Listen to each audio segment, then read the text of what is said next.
Casey, would you call the roll, please? And I will. establish quorum? Yes. Chair Daly, Yes, I'm here. Vice Chair Morris. She's muted. I'm sorry, I'm here. I'm having a little technical issue on my end. Not a problem. Okay. Commissioner Lindemeyer. Present. Commissioner Ye. Here. Commissioner Corrigan. Here. Commissioner Valadez. Here. And Commissioner Wang. Here. All 7 members are present and accounted for. Wonderful. Casey, if you could bring the flag up on screen, we'll do the Pledge of Allegiance.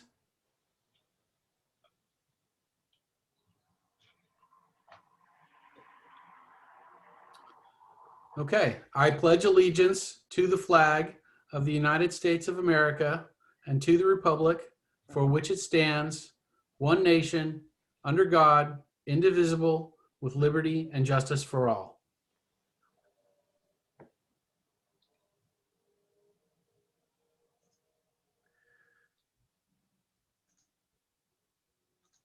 So the first item on our agenda tonight is a special presentation, Parks Make Life Better. Thank you, Chair Daly. It's with great pleasure for me to introduce this concept of Parks Make Life Better. It is something that was established by our statewide organization that supports professionals. And I just wanted to give Ian Getz, our marketing specialist, some recognition for organizing this presentation, not only for the commission this evening, but for our staff earlier this afternoon. It was sort of a refresher in that the City Council supported staff and the statewide initiative to be a brand partner in Parks Make Life Better. So with that, I'm going to introduce Lauren Merriman from the City of Campbell. She and Nicole will be providing this presentation. Lauren. Awesome, thanks. I'm gonna share my screen. Hang with me for a second.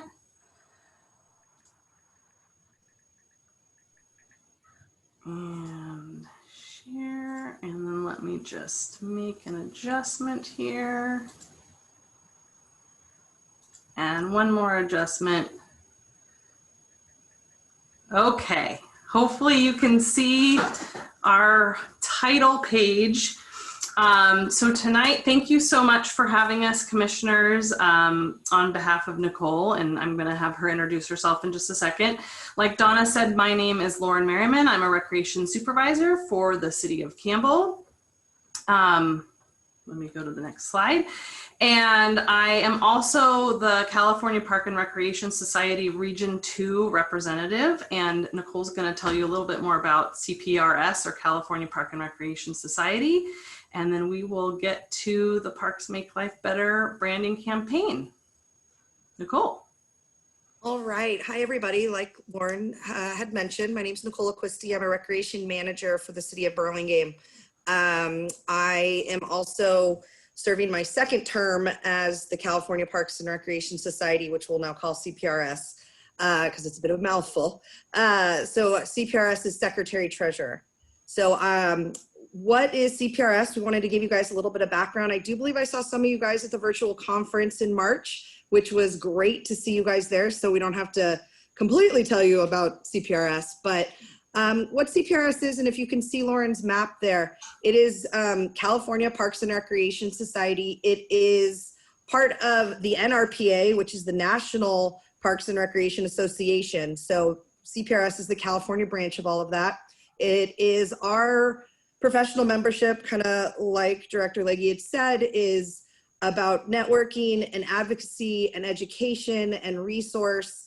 It is broken up into 5 different regions all throughout the state. As Lauren mentioned, she is the representative for Region 2, which does include Districts 4, 5, and 6. We are a part, you guys are a part of District 4, which covers Santa Clara, San Mateo, and San Francisco counties. So we are Other than 10, District 4 is one of the largest districts and has been known to be quite vocal and strong. So we are part of a pretty good district. So CPRS, like I had mentioned, the goal of CPRS really is to advance the recreation professionals, and that includes all areas of parks and recreation, from development and operations to aquatics to youth and teens to recreation therapy, just to name a couple. The 4 key pillars of CPRS is on the screen. Oh, that's nice. Is advocacy, education, resources, and networking. So through a variety of conferences, like I mentioned, which some of you attended, to legislation. We have a really strong advocacy team that work with legislators on bills, Senate bills, what we support as a profession, things along those lines. It's just, I've been a member for probably, about 19 years at this point. So, and I really can't accredit a lot of my career to CPRS in general. Like I said, the resources and the education that they provide is pretty remarkable. So when they started, and Lauren will get into their actual branding campaign, when they started the Parks Make Life Better, it was something that the president at the time was Chris Beth. He's a Park and Rec director for the city of Redwood City. So us in District 4 and the cities involved, Los Altos included, we're very on board with this branding campaign, which I will not take up any more of your time. We'll get to right about now. And then if you guys have questions about CPRS or the marketing campaign, which we'll get into, please at the end, ask all the questions. It'll be helpful for me and Lauren. Okay, so what is the Parks Make Life Better brand? So CPRS conducted some very detailed markets research, and I should say that this was back in probably 2014 or so. So it has been some time since this took place, but they did do some market research and they kind of introduced this brand, Parks Make Life Better, to help shape people's perception of the parks and recreation industry. And really it's to help bring parks and recreation services to the forefront, and so that we can really talk about how essential they are to our communities. Through this research, they identified 6 messages, which I'm going to talk about in just a second. But first, let's talk about how does this relate to the city of Los Altos. So as Director Legge mentioned, the city of Los Altos entered into an agreement to use the Parks Make Life Better branding campaign and to sign on as a brand partner back many, many years ago. And at that point, the city of Los Altos began using the Parks Make Life Better brand, probably on activity guides and on flyers, maybe on shirts, on the website, doing event promotions and things like that. So we're really just taking the opportunity tonight, since probably most of you weren't commissioners or council members back in 2014 or 15 when the brand was adopted, to just kind of help you understand how the brand came about, what the 6 key messages are, and then to help you as policymakers for Los Altos to advocate for the essential services of parks and recreation in your community and to help keep our brand alive. So without further ado, we'll get into the key messages. And what I'm sharing on the screen are some general photographs. There'll be some more personalized ones on the next screen, but these are quotes. Basically what happened was they went out and surveyed Californians, talked about what is the value of parks and recreation to you? And in all of the feedback that they received, they were able to kind of get these 6 messages that kind of floated to the top and really encompass what most people said. And one of the things is play. So the biggest benefit is a safe outdoor space for our kids today and as they grow. So play is really just a huge function of what Parks and Recreation does for communities. The next one is nature. being in nature makes me feel alive. I feel lucky to have this beautiful, serene place so close to home. I want my grandkids to have the same appreciation for parks. And Los Altos is really a unique place, as many of our Silicon Valley homes are, is that we have so much nature nearby, and it's so incredible to be able to just go a little ways and be able to be in nature versus people that are in much more condensed areas. So we kind of have that balance, which is so nice. Exercise is the third key message. So parks are made for moving at my own pace. Our family walks, plays, and cycles. The recreation programs make it easy to stay healthy. And so these three really, to me, have been huge factors during this pandemic that we're in. And the next three also speak to it, but interestingly, those ones speak to it in a little bit more of a restrictive way, because that's where we've been restricted. So the nice thing is we've been able to enjoy nature, we've been able to enjoy exercise, and we get to the last three key messages, which are positive spaces, which we've been able to utilize during this time. My neighborhood park is more than a place to chill. It keeps me thinking straight and away from trouble. I think that one came from one of the younger survey respondents. Gathering places. So this looks familiar to you probably. Parks are like holidays, bringing us together to share good times. They're a common ground that connects us all. This is the one that I feel like we're missing a little bit, just because we haven't been able to gather inside, which all the more reason for the positive spaces outside. And then finally, forever. So parks enrich our lives. They add value to our homes and neighborhoods individually and as a community. We'll always have that need. And so those are really the 6 messages that came from the market research that they went out and surveyed Californians. And it just really speaks to, I think, the mission and the place that we all come from as recreation professionals in what we try and accomplish to provide to our communities and to our residents. So with that, I will just thank you for your time and gently remind you that July is around the corner, and July is Parks and Recreation Month. So we really like to drive home the Parks Make Life Better message during July, all the time, during July too. And I just want to thank you for serving your communities and keeping Parks and Recreation thriving for Los Altos. And as Nicole said, we're available for any questions. Thank you, Nicole and Lauren. I really appreciate you guys coming tonight. I'm going to turn it over to the commissioners and see if they have any questions about the Parks Make Life Better brand and program structure that are behind it.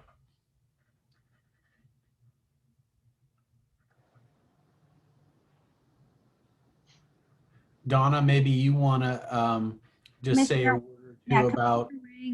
Raised her hand. Oh, yeah. Who's got her hand up? Commissioner Wing? I do. Oh.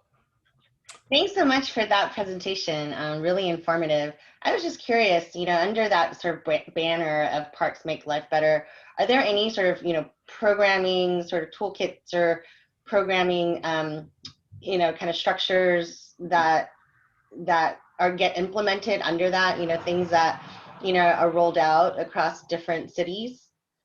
Yeah, I can tell you what we do in Burlingame. We are also Park Makes Life Better on that campaign. And we have a commitment to our residents that we have a 10-minute, within any residential community, we have a park within 10 minutes of walking.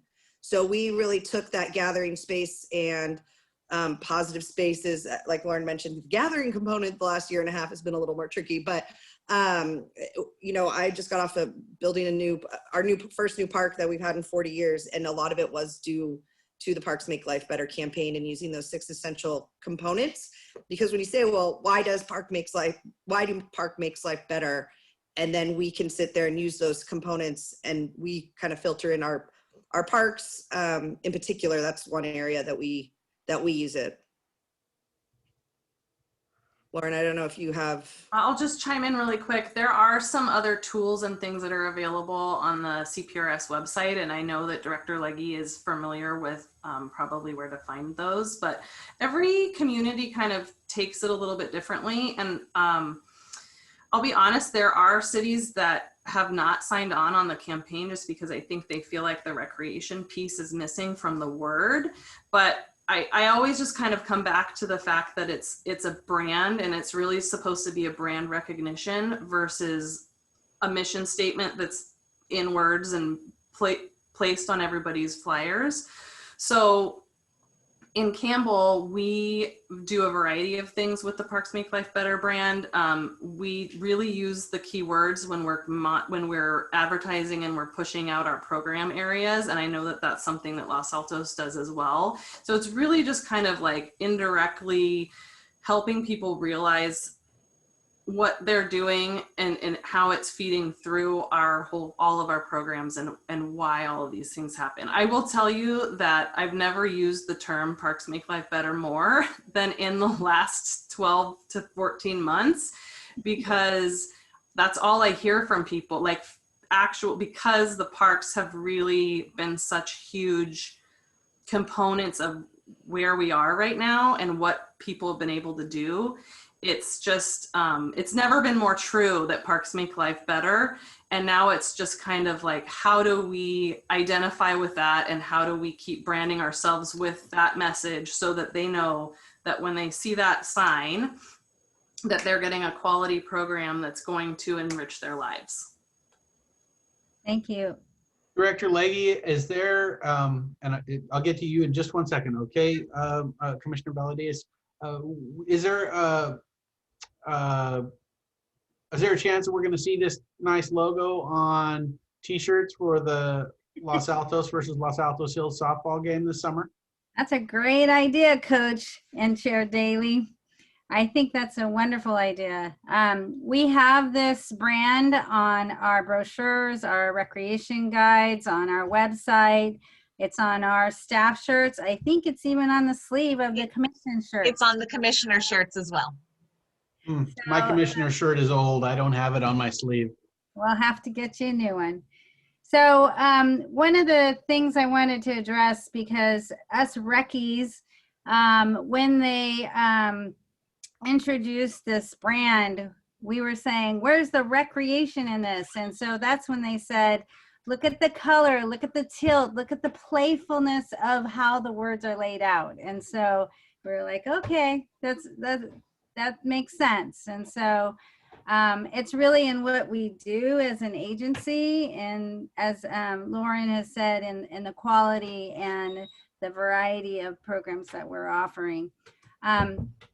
In my last agency I worked for, we did a photo contest with the 6 themes. We've done poster contests. We've done Parks Make Life Better activities, as mentioned, during the month of July. And so there's a lot of different things that we've seen agencies do across the state. Cprs offers a recognition program, an awards program, whether it's design, marketing, programming, and they use their evaluation and criteria based on not only Parks Make Life Better, but also creating community through people, parks, and programs. And so there's really this synergy around this, and it's sort of as our guests had mentioned, if you buy Nike in Washington and you buy Nike in California, you know what you're getting. And so that's the same premise for Parks Make Life Better. You're getting quality programs and services in your community. Wonderful.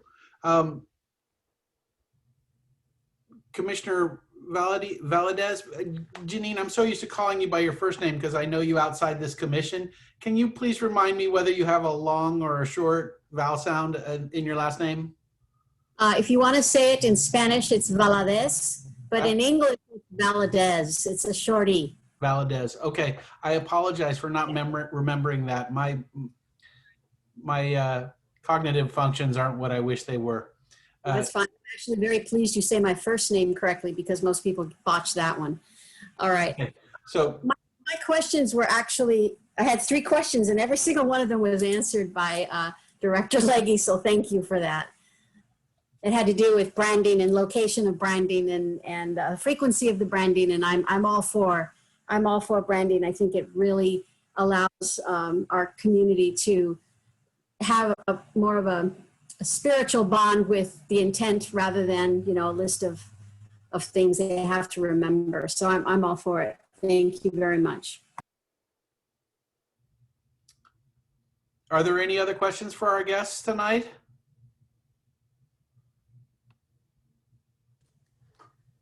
All right. Well, Lauren and Nicole make life better. So thank you very much. Thanks, Yes, everybody. got Have a quick great meeting. presentations. We know. Bye-bye. Bye, everybody. So I think now we're going to go to public comment on items not on the agenda. Is that right, Donna? That is correct. Casey, do we have anybody? I have no requests to speak on items not on the agenda, and there are currently no hands raised. Okay, then. So the next item is the approval of the minutes of the regular meeting on April 14th. Has everybody had a chance to look at those minutes in their packet? Has anybody noticed anything that needs to be addressed? Commissioner Corrigan?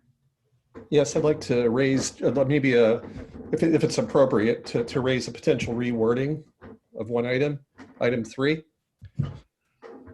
And that is, it was directed, it said Commissioner Corrigan removed himself. I would like to change removed to voluntarily recused. Absolutely. And then at the very end, when it talks about the proximity conflict of interest, I would like to add, which was based on the city's distance calculation. Because that's what I had cited at the time, that it was due to the city's. I'll add that. Those are Commissioner the two. Corrigan, can we take this as a conditional motion to as a motion to approve conditioned upon those modifications? Yes. Okay. Is there a second? I'll second it. Okay. Vice Chair Morris? Commissioner Moore, yes. Thank you. All those in favor of approving the minutes? Let's have Casey take that vote I'm by sorry, roll there's call. one more correction. Oh, okay. Here, Dan, I'm sorry.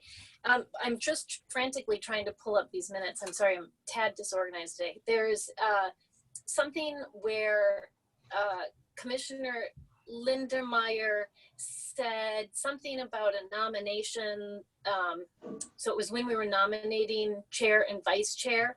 And there's a portion where it says no something. And it's, I think it's just a mistype. And I'm afraid I don't have my notes in front of me. You know what I'm talking about? Yes, I see it. Okay. I see it now on the second action item for item 1, and I can make that correction. Okay, So- thank so you. we'll- That was all I saw. Yeah, Commissioner Ye.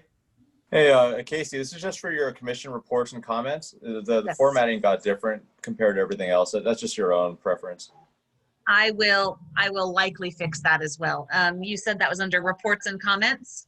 Yeah, at the end, page 4. Okay, I see that. Okay. So does anybody have anything else they noticed?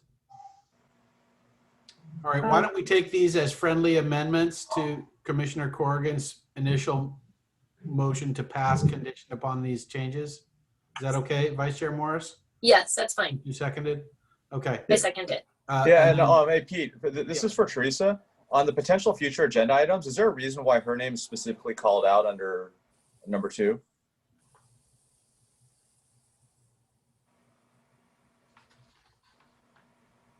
That's how it was listed on the agenda prior to this. My understanding is that either she brought it up or she intended to help with that presentation. Okay. Okay. I brought it up. That's why. Okay. Okay. Okay, so are we ready to call the question of approval of the minutes? All right. Casey, would you? take a vote, Chair please? Daly, Yes. Vice Chair Morris, Yes, thank you. Commissioner Lindemeyer, Yes. Commissioner Ye, Yes. Commissioner Corrigan, Yes. Commissioner Valadez, Yes. and Commissioner Wang. Yes. The minutes pass unanimously. Okay, so the next item on the agenda is about recreation contract and our recreation contract instructor program, which I think Donna is going to tell us about. Is that right, Donna? I am going to introduce our recreation supervisor, Bridget Matheson, which is here with us this evening and is going to present the information. Wonderful. Hey, Bridget. Hi, good evening, everybody. Thank you for having me tonight. Let me share my screen. And it should be ready to go. Okay, bear with me for just one moment.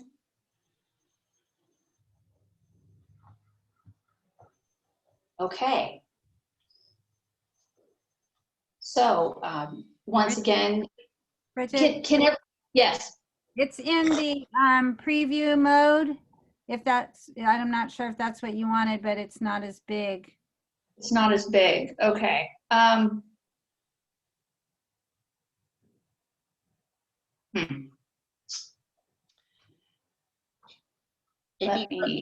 If you go on the top, the very top where it says display settings and there's an arrow down, you can switch to display setting.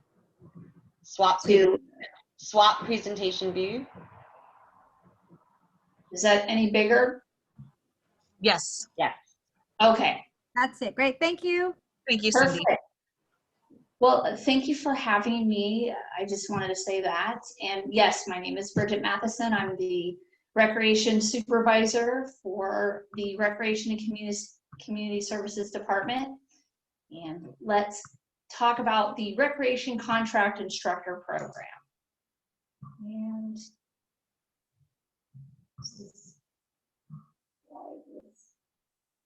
okay.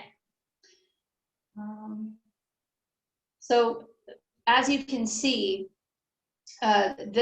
these are we have different seasons for all of our classes: fall, winter, spring, and summer. And at the top, you'll see our activity guides that get mailed out to all of our residents. The traditional activity guides are up at the top, and then on the bottom, you'll see the postcard. We started doing that actually when COVID started due to cost, cutting back on some costs, but it still would go out to all the residents. And then we also have our virtual website as well.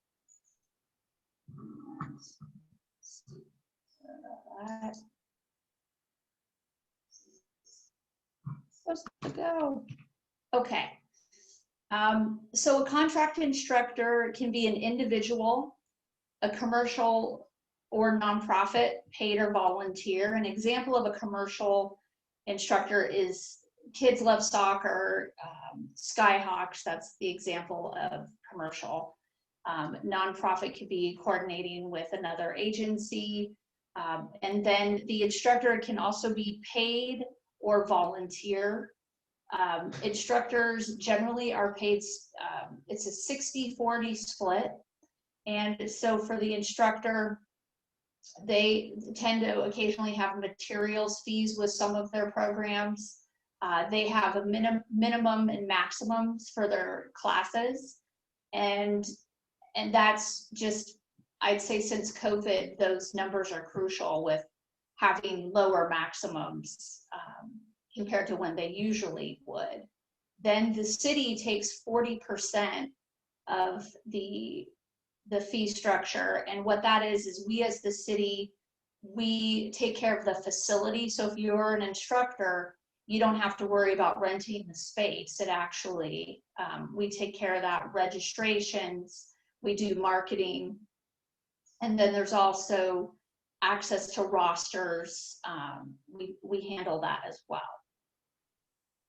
and for instructors wanted. So how we're marketing is by our city website, the direct communication from the community, social media, target marketing, networking with other cities, and classified ads in the town crier. And we're also right now working with the marketing specialist to do a landing page that makes it easier for folks to find, if they're interested in teaching, how to inquire. In addition to that, there's assessments that we've done pertaining to programming. So September through October 2020, there was a survey that went out to residents, and there was close to 1,000 responses. We also had stakeholder meetings, networking, staff feedback, community feedback. And basically what we found from these different assessments is that in terms of programming, we need to provide more for the teens, tweens, along with the adults that are between the ages of 18 and up.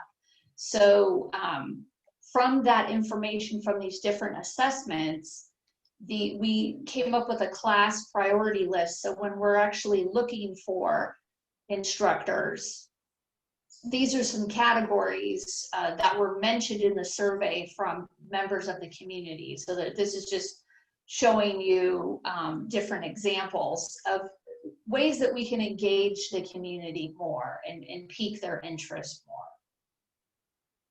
And in terms of feedback pertaining to classes, we have created an evaluation that one thing that's very exciting with our new Civic Rec software, there's a survey that can get directly emailed to the participant after, I believe it's a day or so after the class. So that's something that's very exciting and new. Before COVID took place, we had suggestion boxes that were put in the offices, and people could come in and fill out a survey by hand. Also, we get direct calls from the community who either may want to inquire about classes, or they're interested in becoming an instructor, or maybe they have a concern. So we definitely do talk with the community quite a bit. And then I mentioned a little bit before the call for new classes in programming. We're looking at different ways of marketing. And so then I have the privilege of working with our marketing specialist. He's working diligently on the new landing page. Here, a few COVID impacts pertaining to classes. So pre-COVID, we had about 50+ instructors offering programs. Some revenue for class and camp revenue, there's about $837,539. And then adult class revenue was $188,578. During COVID, the instructors went down a little bit because we were doing virtual. So we have some instructors that are interested in being in person. So looking forward to having a majority of them come back when we start meeting inside. But now we're moving to outside. And class and camp revenue, $320,370, and then the adult class revenue is $119,124. But since this time, now that we're able to do our citywide programming outside, it's going to pick up. But just looking at some impacts of COVID and how that's affected us. Bridget, do you Yes. want to have, if somebody has a question, would you take it sort of in during the discussion, like right now, if we have a question about those revenues, or would you prefer we wait until your presentation is over and then ask you? You know, I'm okay if somebody wants to ask a question, that's fine. Well, I'm just curious about how the costs may have changed as well. I see that we have more or less a $500,000 shortfall in revenue versus what we likely planned. And I'm wondering what the cost delta was that corresponded as well. You know, I don't have that off the top of my head. This was looking at the budget and just looking at revenues before it's a general estimate from past budgets before COVID. So I don't have that in front of me right at this moment. Was it a similar scale, Donna? What I was going to say is it's always proportionate, because whatever the total amount collected for a particular class, it's like 80% going to be 60-40. We do have Right. some classes that are 20-80. Sometimes they do the class at their studio, and so we give them a bigger cut. Sometimes there's different situations which will change the percentage, but mostly they're 60-40. So what I'm getting at, what I see as a benefit to the way we structure the recreation contract instructor program is that we don't necessarily have full-time headcount. So when our revenues declined, our costs declined as well, because those were contract positions that we were able to, so we were able to scale our costs down in a more or less linear fashion with those revenues. Is that a fair kind of just real general summary of that? Yes. Very well explained. Thank you. Thank you. I'm sorry for interrupting you, Bridget. Please go on. No, that's okay. And you know what? Commissioner Valadez has a question. Okay. Yes, two short questions. The first one, are the durations of our contracts generally seasonal, or do you sign longer term contracts? Because that relates to Commissioner Daly's surmisal about adaptability or. That's an excellent question. So generally it's close to a year contract. So for example, the current one we have now, it goes from, so it went from this past fall into summer so fall 2020 to summer 2021. And then come the fall, we'll start a new session. And partly doing a yearly, it's just, you know, there's quite a bit of paperwork that I'll talk about a little bit with becoming a contract instructor. So it's generally about a yearly contract. And my second question, going back to actual revenue numbers, the drop off in classes and camps was dramatic, whereas the drop off in adult class revenues was not as dramatic. Can you account for that? Well, I think, you know, with a lot of our programs went virtual. And so, for example, our internal summer camp was a very popular program. And when we weren't able to provide that in-person camp, we did attempt to do virtual for those programs, and unfortunately we just did not have the attendance for that.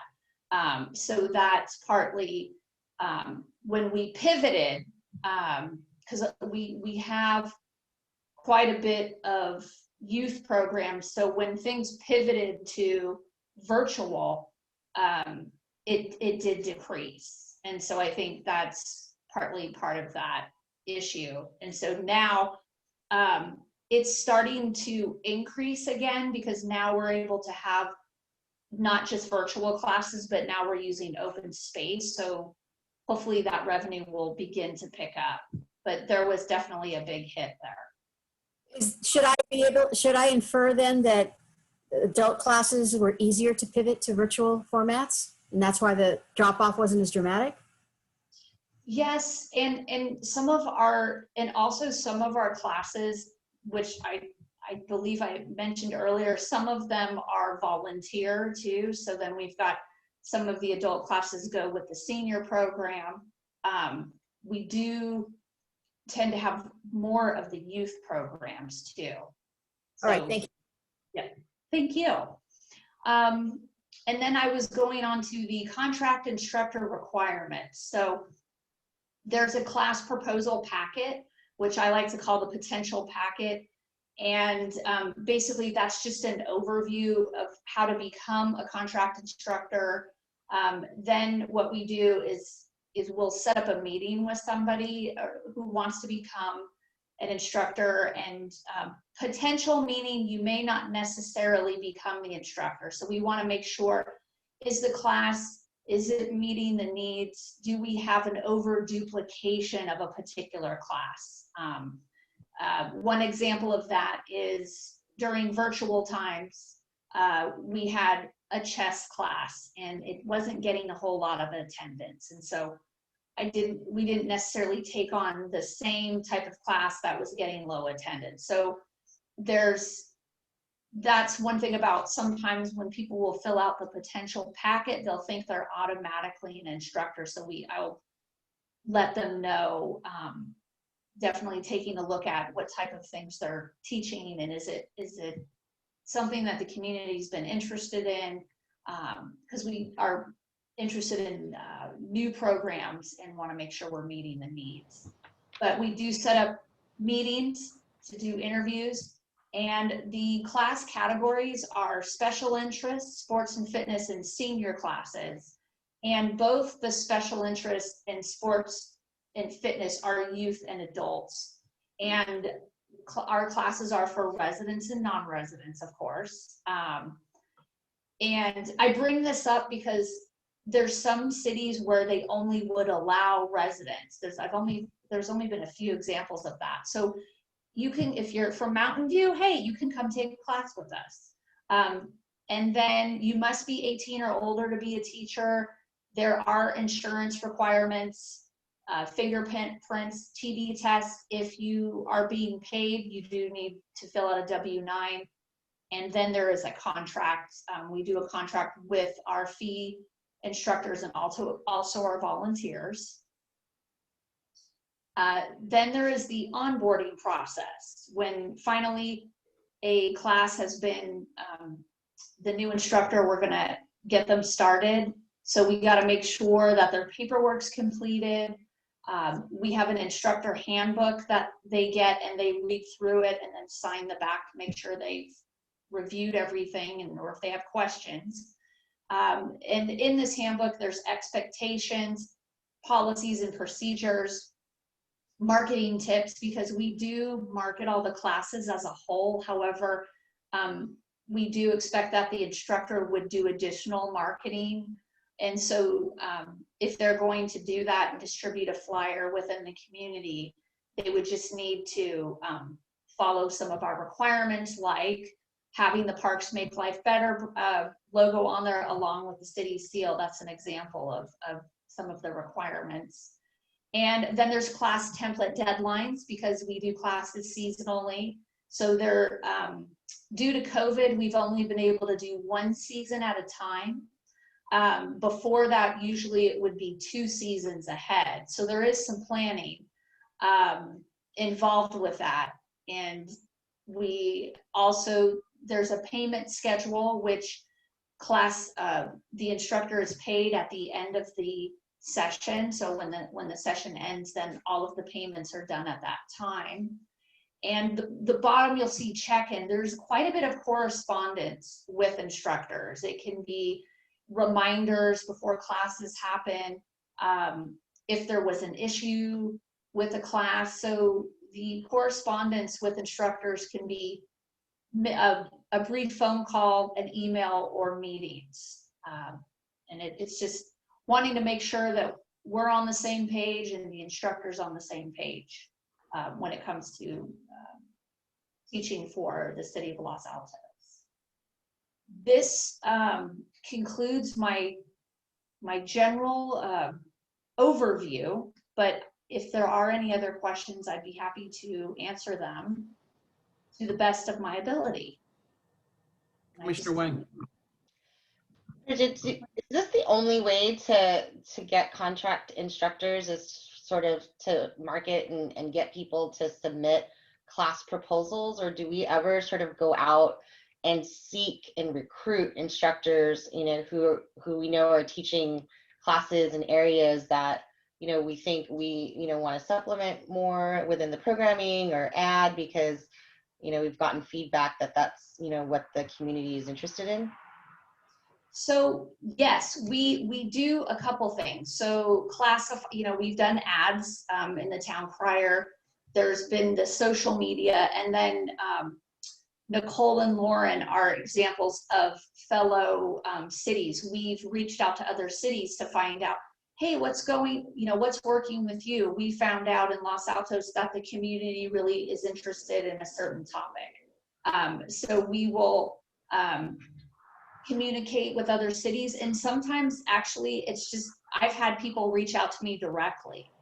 So members of the community, and also just looking at other, you know, potentially partnering with the YMCA or other groups to teach. So there's definitely a little bit of a varied approach in terms of seeking instructors. And do we pretty much do well when we try to recruit instructors? Or do we find like we have a hole? What do you mean exactly? Like, when you get instructors, you know, enough instructors in the variety of subjects, or do we feel like, you know, we're struggling a bit in that department? So technically, I mean, as of right now, we do have quite a bit of instructors. Like it's just, but from the survey and the different research that we've done with our consultant and some of the stakeholder meetings, we found that there is a gap between 18 and up of trying to seek that interest. And so from that survey, looking at some of the different interests, cooking classes, lectures, classes that are more virtual or cultural based. So this is now looking at different ways to attract those type of instructors. So I think it's something that you can always work on. And the other thing we do is with the current instructors that we have, are they able to teach a different class? Would the yoga instructor be able to potentially do a different type of yoga in addition to the traditional? So looking at what we have and then building upon that. Bridget, what kind of certification do we require for our instructors? In the youth sports organizations that I'm involved with, just as an example, for girls softball, we require a background check. We require what's called safe sport certification, which is the instructor has to actually take various modules that ensure that the coach knows when a player, you know, is injured, how to manage that. Also, you know, we do concussion training and various other certifications. Do we do that as a city as well? Are we you know, covered from that angle? We do. So for example, our tennis program, they have certified instructors, and also when there is a concussion training that instructors would need to have for various sports, and all of the instructors that we have need to be fingerprinted. So that's, you know, and then if they're working with youth, then the TB test. So if, for example, let's say we do a fingerprint and it comes back, and, you know, so we do take those precautions, and that's also for our volunteers as well. So everyone that's going to teach, they do need to follow the fingerprints, and then there are insurance requirements for those paid instructors as well. Are you familiar with the Positive Coaching Alliance? Sounds familiar. Just at the moment, it's. So just for future reference, you know, if you want to take a note and jot it down, I highly recommend instructors or coaches who have been certified by the Positive Coaching Alliance. It's a set of curricula that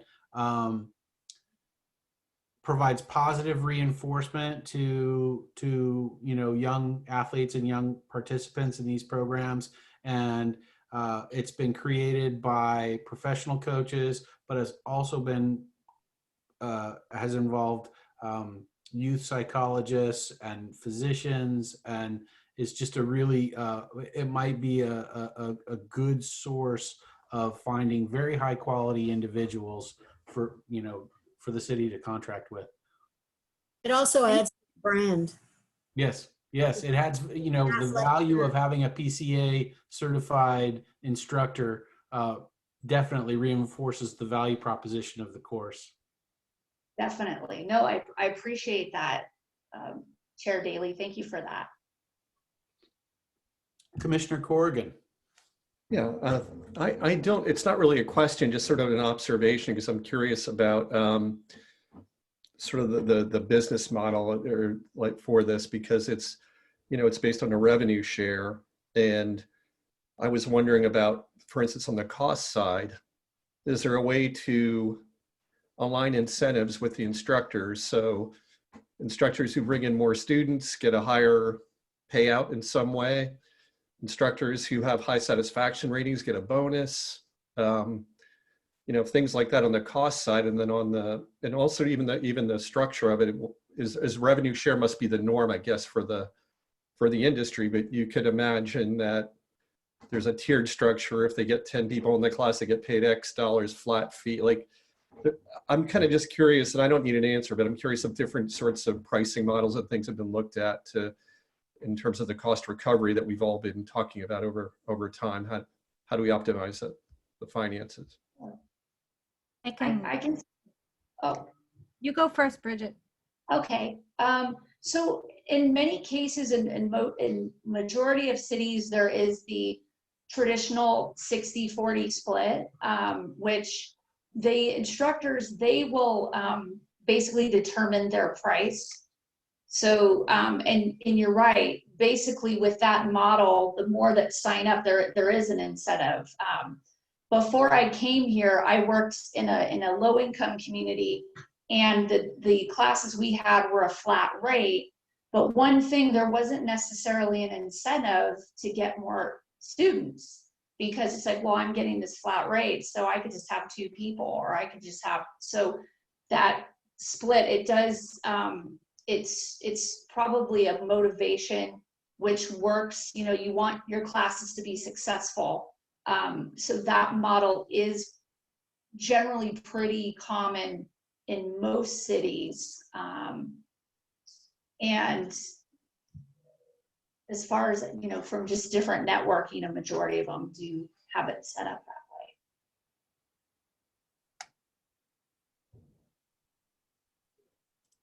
way. Thanks. Vice Chair Morris, you have your hand up? Thank you. I just have a question.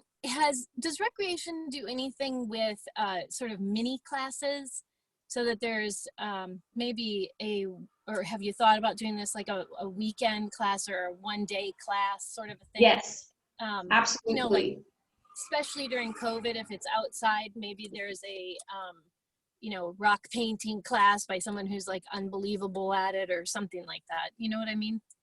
Definitely. Vice Chair Morris, that's an excellent question. And an example is a session, is generally can be, say, 8 weeks is a pretty average session. And a teacher doesn't necessarily have to teach that whole time. We've had workshops. We had a finance class that was a couple classes, 1 or 2. So it just depends. However, one thing to keep in mind too is there is quite a bit of paperwork that goes involved with doing it to teach. So what the hope is if they teach a class, they might want to teach maybe 1 or 2, because they got to go through all this fingerprinting and all these different things before they can be a teacher. So wanting to make it worth their while as well. But yes, there have been examples of weekend or one-day type classes that you've mentioned. And I'll just add on, I was thinking it might be a way to bring some new eyes and energy, like if there was sort of a, just a workshop approach. It's just a one hit wonder kind of thing. But I hear you about the paperwork, and that probably takes a lot of bandwidth for a recreation to do something like that. But I was thinking there's some Indian dance instructors who would probably love to do a class for a couple hours, and same with, there's an African dance group. They also do the drumming and that sort of thing. So, and like I said, the rock thing. So just a one-off, if there's a way to even make that happen where you guys don't have as much paperwork with it, I don't know, but it might bring some excitement in, because I know we're always trying to do that. No, thank you. Thank you for that. Was there any other questions? Thanks, Bridget. That was excellent. Really, really good to hear all that information. Appreciate Well, I it. really appreciate your questions. I apologize for, I got stumped a little bit. So thank you. You got me staying on my toes. All right, so the next item on the agenda is our fiscal year 2021-22 work plan. And what we're going to do is Director Legge will sort of recap what's going on at council. Last week we had our joint session with council. And by the way, I want to thank you all for being there. I think, that shows just how dedicated this group is, and it doesn't go unnoticed by either the city council or staff and residents that were there at that meeting. So I was just super pleased to be associated with a group of stand-up folks like that. And I definitely want to thank Vice Chair Morris for a fabulous job, and Director Legge as well, and all the staff that were there in support. So with that, Donna, you want to hit the highlights on the recap? Sure. Thank you, Chair Daly. So we started off with Council Member Lynette Lee Ing, who recognized the desire to work with the school district at looking at agreements and joint use, including the use of the pool. And so it was noted that there is a city council / school district subcommittee that works together, and that it might be worthwhile for our subcommittee, the Parks and Rec Commission subcommittee, to meet with this city council / school district subcommittee to kind of strategize approach. Yeah, I'm sorry, Director Legge, if I could just supplement a little bit. I felt like they were saying, don't get too far out ahead of your skis. This is something that council handles when it comes to the final agreements, but that it's okay to continue to sort of do research into the possibilities and, look at existing agreements and find opportunities to expand that, but just to be very mindful and consultative with council to make sure that we're not going rogue. You're muted, Director Legge. Oh, I went the opposite way. So the other item was the programs at all facilities. We talked about that. We're not just focusing on the new community center or Grant Park, that we are really doing a holistic approach throughout the whole park and recreation system. There was also support by Councilmember Weinberg to work with the school district. There was a recommendation that we hold off on the cost recovery efforts until City Council has more of a handle of it, and they will request our participation at that time. There was a note about contacting Jack, who worked on the Naturescape project. He was a previous commissioner, and I'm sorry I don't remember his name. They love the idea of the Jedi lens for inclusivity, and also we're happy with the pilot off-leash program. Let's see.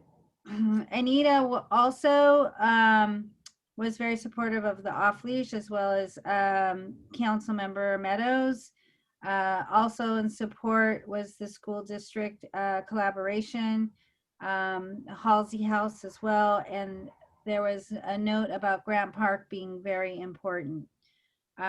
Aside from that, there was only one comment about involvement with the farmers market. So staff has since made some initial contacts with the farmers market, and looking at our paperwork from last year, they allowed us to work 2 events towards the end of the season, which is in September. So Casey's going to assist me in filing the application that's required, and she's going to try to see if we can't do more than two times. It'll be perfectly lined up with when our community center opens, so it'll be a good time for us to interact with the community.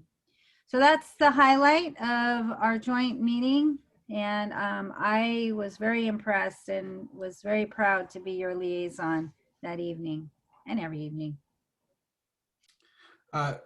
Commissioner Valadez. Director Legge, I had a really quick question on the hold off on cost recovery efforts. I have to admit, I was a little befuddled during the council meeting about that. Could you or some of the other attendees clarify why that?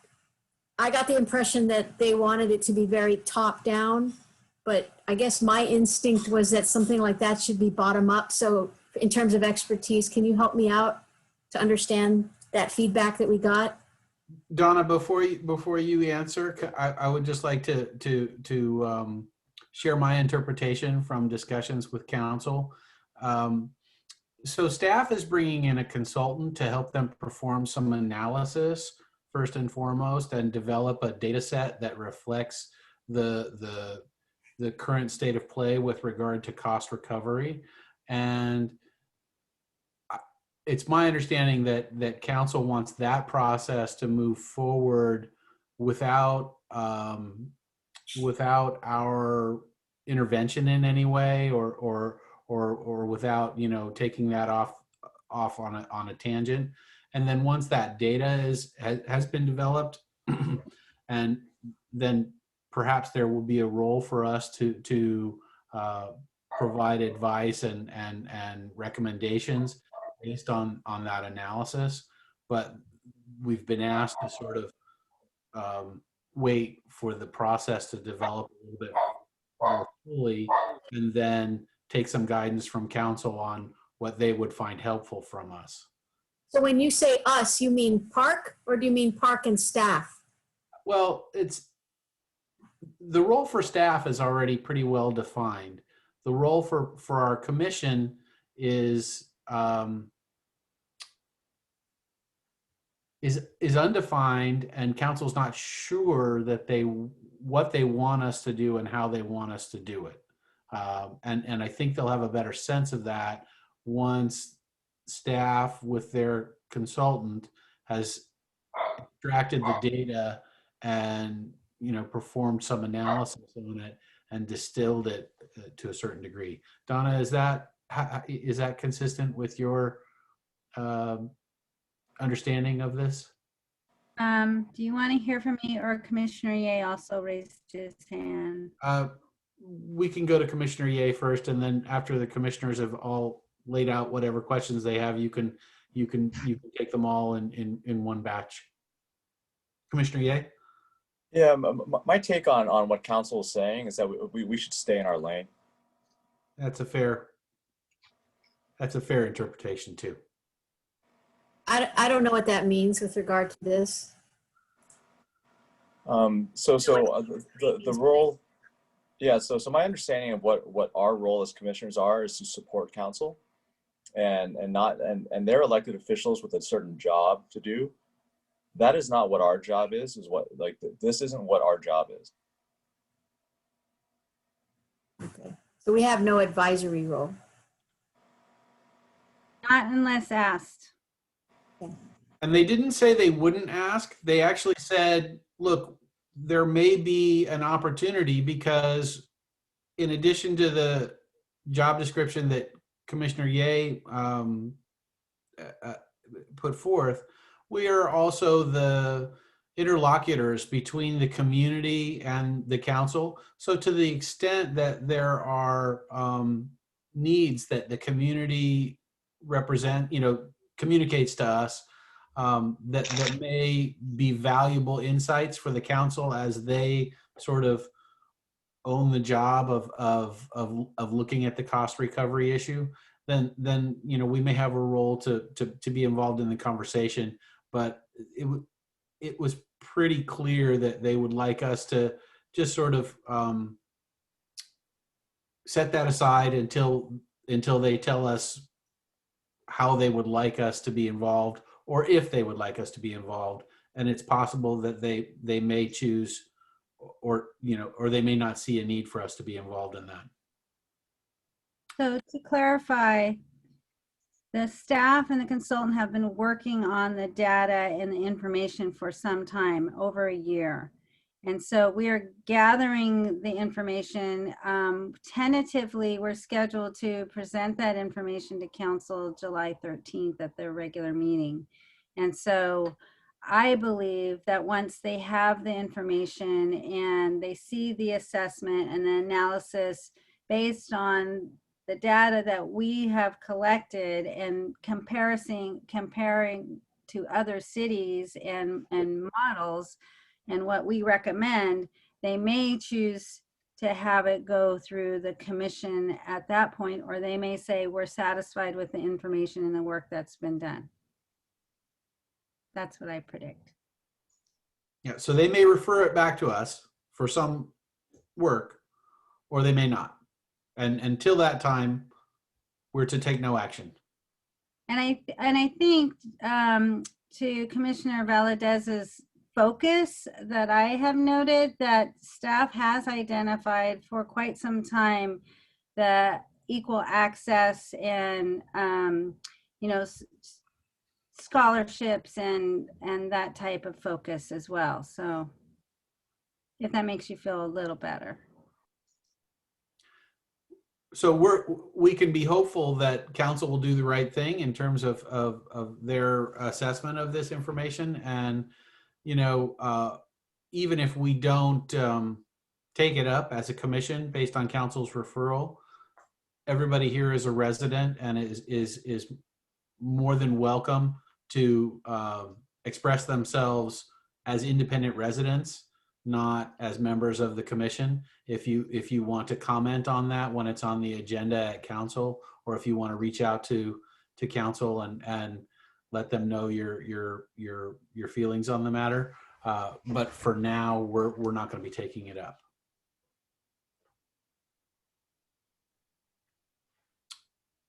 Councilmember Meadows, you have your hand up.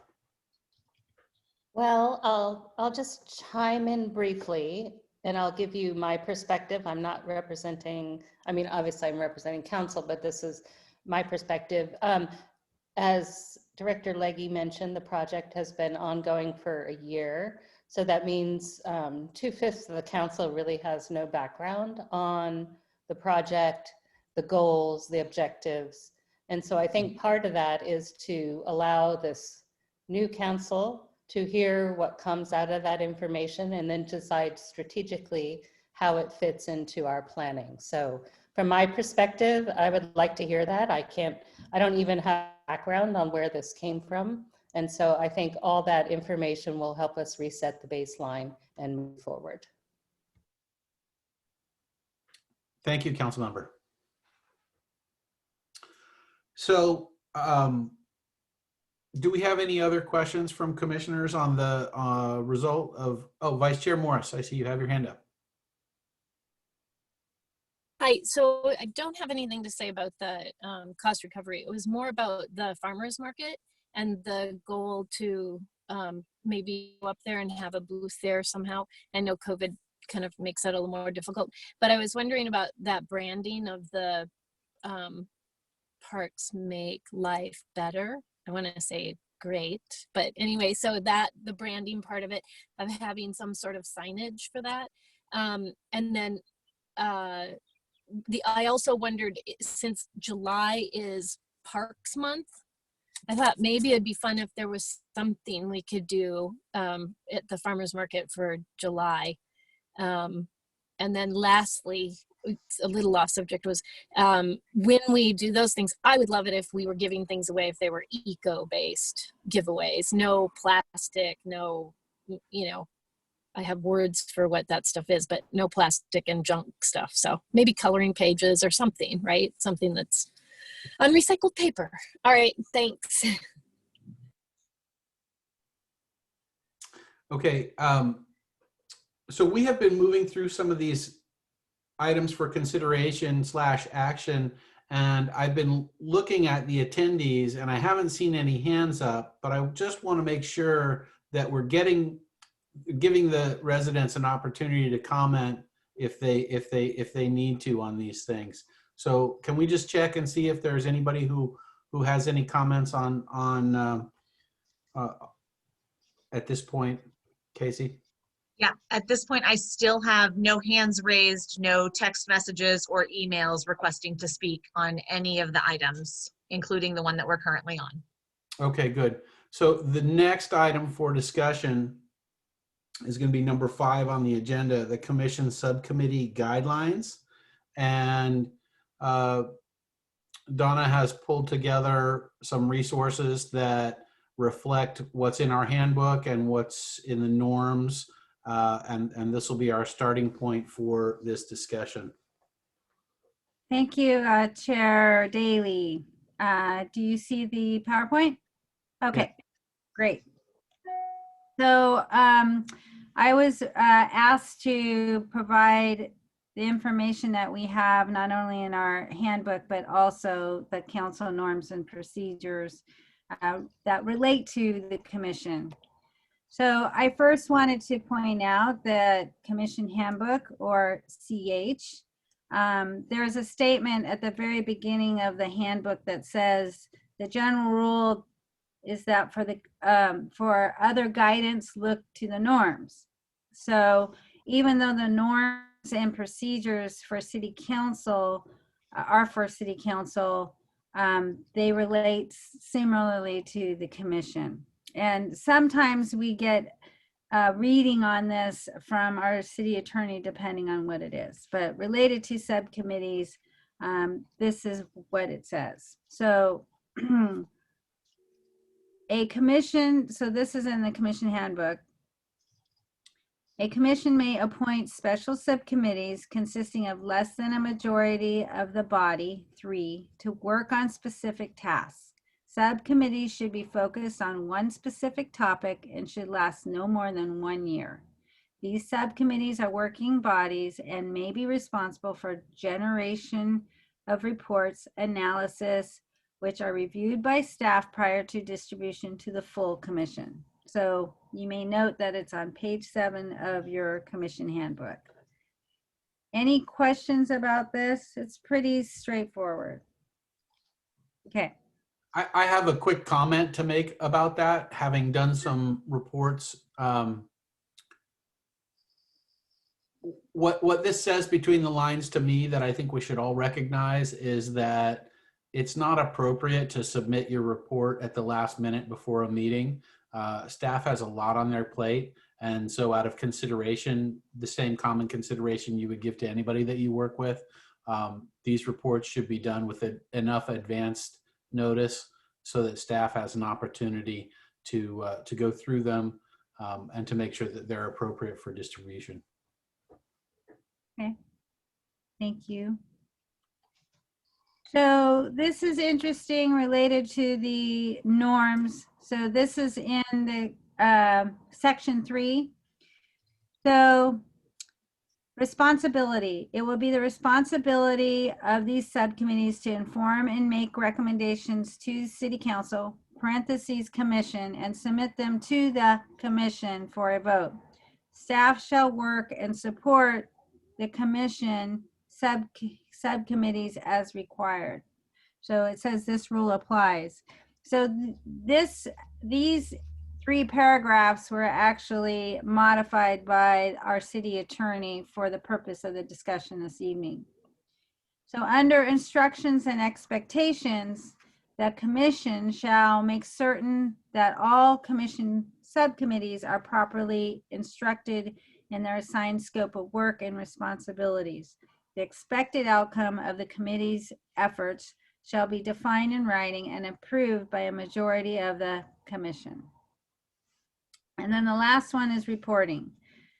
Commission subcommittee members are to keep commission informed of the work and progress of their subcommittee. These reports or minutes shall be made in writing whenever a recommendation is made to the commission. This rule applies. That completes the information. So before we hear if there are any comments from the public on this, are there questions for clarification? And if you have comments that you want to make that are more elaborative and more deliberative on this issue, which we're going to do, let's hold them. But for now, questions, clarification questions on this material. Commissioner Valadez. There was a 4th slide that you didn't show. Was that not part of this? It had to do with affirming the city's commitment to the Brown Act. Oh. Do you see it, everyone? Yeah, we see slide number 4 on your slide sorter to the left. So, the 4th slide is affirming the city's commitment to the Brown Act for certain city-created advisory subcommittees. So a subcommittee can only report to the commission at a noticed meeting. Subcommittees cannot share information with commission non-subcommittee members. If there are more than 1 subcommittees, then they have to be careful about the Brown Act. If a subcommittee has members of the public on them, then it is subject to Resolution 2015-09. And that's under the norms and procedures. Thank you. Commissioner Yeh? I just had a quick question about that. If the Brown Act is a California government code, affirming it, isn't that just saying like, hey, I will abide by not drunk driving? It's already the law. So I don't understand what this did. The bottom line is if you have subcommittee members that are from the public, you need to follow the Brown Act. So if you don't have a subcommittee that's from the public, you don't have to post the meeting. You don't have to invite the public. Your 3-people subcommittee can meet at a coffee shop, online. Yeah. You don't have to make notice. So that's the Brown Act portion of it that applies if you have members of the public on your subcommittee. Young, does that make sense? All it means is that if we were doing a Grant Park subcommittee and we had 3 residents that lived across the street from Grant Park that were participating in that subcommittee, in order to hold meetings as a subcommittee, we would have to provide public notice and give everybody else in the public an opportunity to participate in that meeting by commenting and seeing the agenda beforehand. But because our subcommittees are constrained to being less than a quorum, we can have conference calls or in-person meetings on the subject of our subcommittee, as long as the group is constrained to those 3 commission members that are less than a quorum. Yeah, no, I understand that. It's just in practice, it would effectively tell me, don't put anyone on the public on a subcommittee. That's probably, yes. I mean, unless there's a strange set of circumstances that justify it and you're prepared to meet that added burden, we should generally assume that our subcommittees are just 3 or fewer members of the commission. May I Okay. clarify, Chair Daly? Of course. So one thing to note is, let's say the Grant Park Subcommittee invites a guest speaker to their subcommittee meeting. They won't have to do a Brown Act if you have a guest speaker coming, or somebody who comes intermittently. You won't have to do Brown Act. But if they're part of the committee, then you will. Right. And for context, the Halsey House Subcommittee met with all of the residents, well, not all, but, you know, a large number of the residents who live adjacent to Redwood Grove. We have had subcommittees that have had conversations with other residents on various different topics. I did a Zoom meeting with residents around Grant Park on a couple of occasions, but those were just ad hoc invitations, and they weren't permanent, or you know, they weren't officially, those people weren't officially part of the subcommittee. It's just a reminder to be mindful of that, is all it is. We see lots of reminders about the Brown Act in all of the documentation. The handbook is full of them, because there have been cities that have been hit with serious consequences for when their elected officials fail to meet those requirements. So, do we have any other questions for Clerk Vice Chair Morris? I just have a quick question regarding this Brown Act slide and the questions that have come up. When is the next Brown Act training? When do we have that as commissioners? Do you have an idea? Usually we do it in the fall.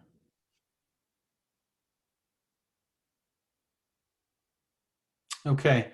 Now, Casey, are there any comments from the public on this item? I currently have 5 members of the public, and there are no hands raised. Okay. So now I'll open it up for discussion. The genesis of this is that, you know, we wanted to see if there were additional expectations that we could agree on that we should put on our own subcommittees. So, Teresa, I'm gonna go to you first, because as my recollection is that you were instrumental in getting this on the agenda. So can you tell us a little bit about perhaps what you had in mind? Yes, it was, and you know, it's the idea of our guidelines. I think of it as manners. And I think that was the thing when I was thinking of it originally. I was just wanting to discuss how we treat each other, and also how we treat members of the public and city council. And I was just wanting to review the guidelines that we are bound by. There were a couple of things that came up where I just had a little bit of a red flag, where I was thinking maybe we ought to touch base on this. Also, in our handbook on page 8, I think it's a really important. Well, first, I think it's important to read the handbook. I have to read it regularly because I forget things regularly. But there's a section called decorum, and I think that's a really helpful section that I would recommend people read. But it basically says commissioners shall render the utmost courtesy to each other, the city council, staff, and members of the public. Commissioners may be subject to dismissal for failure to observe these standards. And so I know there's a tendency for people in groups a lot of times to sort of chit chat, and for one, we have the Brown Act, so we're not supposed to be doing a certain amount of that, but to kind of talk about different, in this case, different commissioners or so. And I just really feel like we have a great team, and it has changed recently. So we still have to build our great team and our relationships, but that I would really encourage people to be respectful of all of us and not try to undermine any one of us. And same, I would say, we have this situation in town, in city right now, regarding one of our city council members. And actually I was asking for this to be on the agenda well before that. actually came up. And I just would like to remind people that always remind yourself that if the shoe were on the other foot, how would you want to be treated? And I think our group dynamic has been good overall, but there have been a couple times where I just thought, well, maybe we should review these guidelines and norms. And so I appreciate Director Legge taking the time and putting those slides together. And I recommend everybody reading that decorum section when they get a chance. And I appreciate the opportunity to kind of share my thoughts on this and that it got on the agenda. And I don't have much else to say other than that. Thank you. Thank you, Vice Chair Morris. I think that your advice is broadly applicable to everything that we do.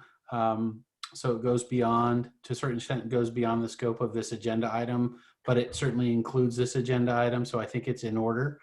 But I am looking for some additional comments that we might bring forth about the work of subcommittees. So for example, what is an appropriate time interval between subcommittees touching, the members of subcommittees touching base with one another? What form should reports take? Things like that. So Commissioner Corrigan, I see that you were, yes, you have your hand up, please. Yeah, to your point, Chairman Daley, I was also curious about the process for making recommendations, because it said really only recommendation, I think it implied only recommendations come from the subcommittee to the commission.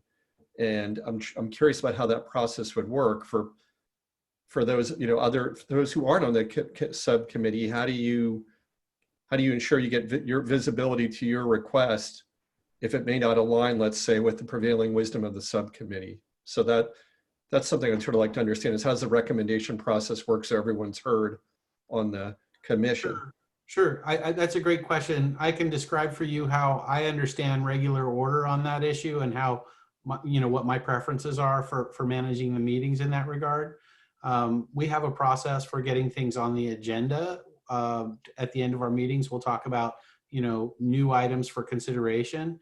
And so anytime that any commissioner wants to bring something up for consideration, whether they're on a subcommittee that pertains to that or not, that's one of the opportunities they have to bring it up. We can't have discussion of matters that aren't on the agenda. So the first step is to agendize something. And then every commissioner is entitled to, once something is on the agenda, everybody is entitled to bring forth a motion, whatever motion they want on that particular topic. But the subcommittee, for example, I'll take, let's take the subcommittee that Commissioner Corrigan and Commissioner Ye are on with regard to investigating the opportunity for a skate park. What the guidelines mean are that they mean that the two of you would develop either a joint recommendation that the entire subcommittee agrees upon, or in some cases you may find that you don't necessarily agree on the recommendation, and you can do sort of dissenting reports, but the reports to the commission come from the subcommittee, and you should not discuss your work with anybody outside the subcommittee, because it then becomes a Brown Act violation where you have gone beyond, potentially beyond a quorum and had either a chain meeting or, the various other types of situations that the Brown Act prohibits.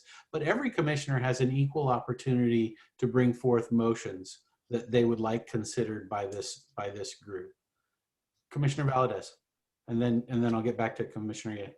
To follow on what you said,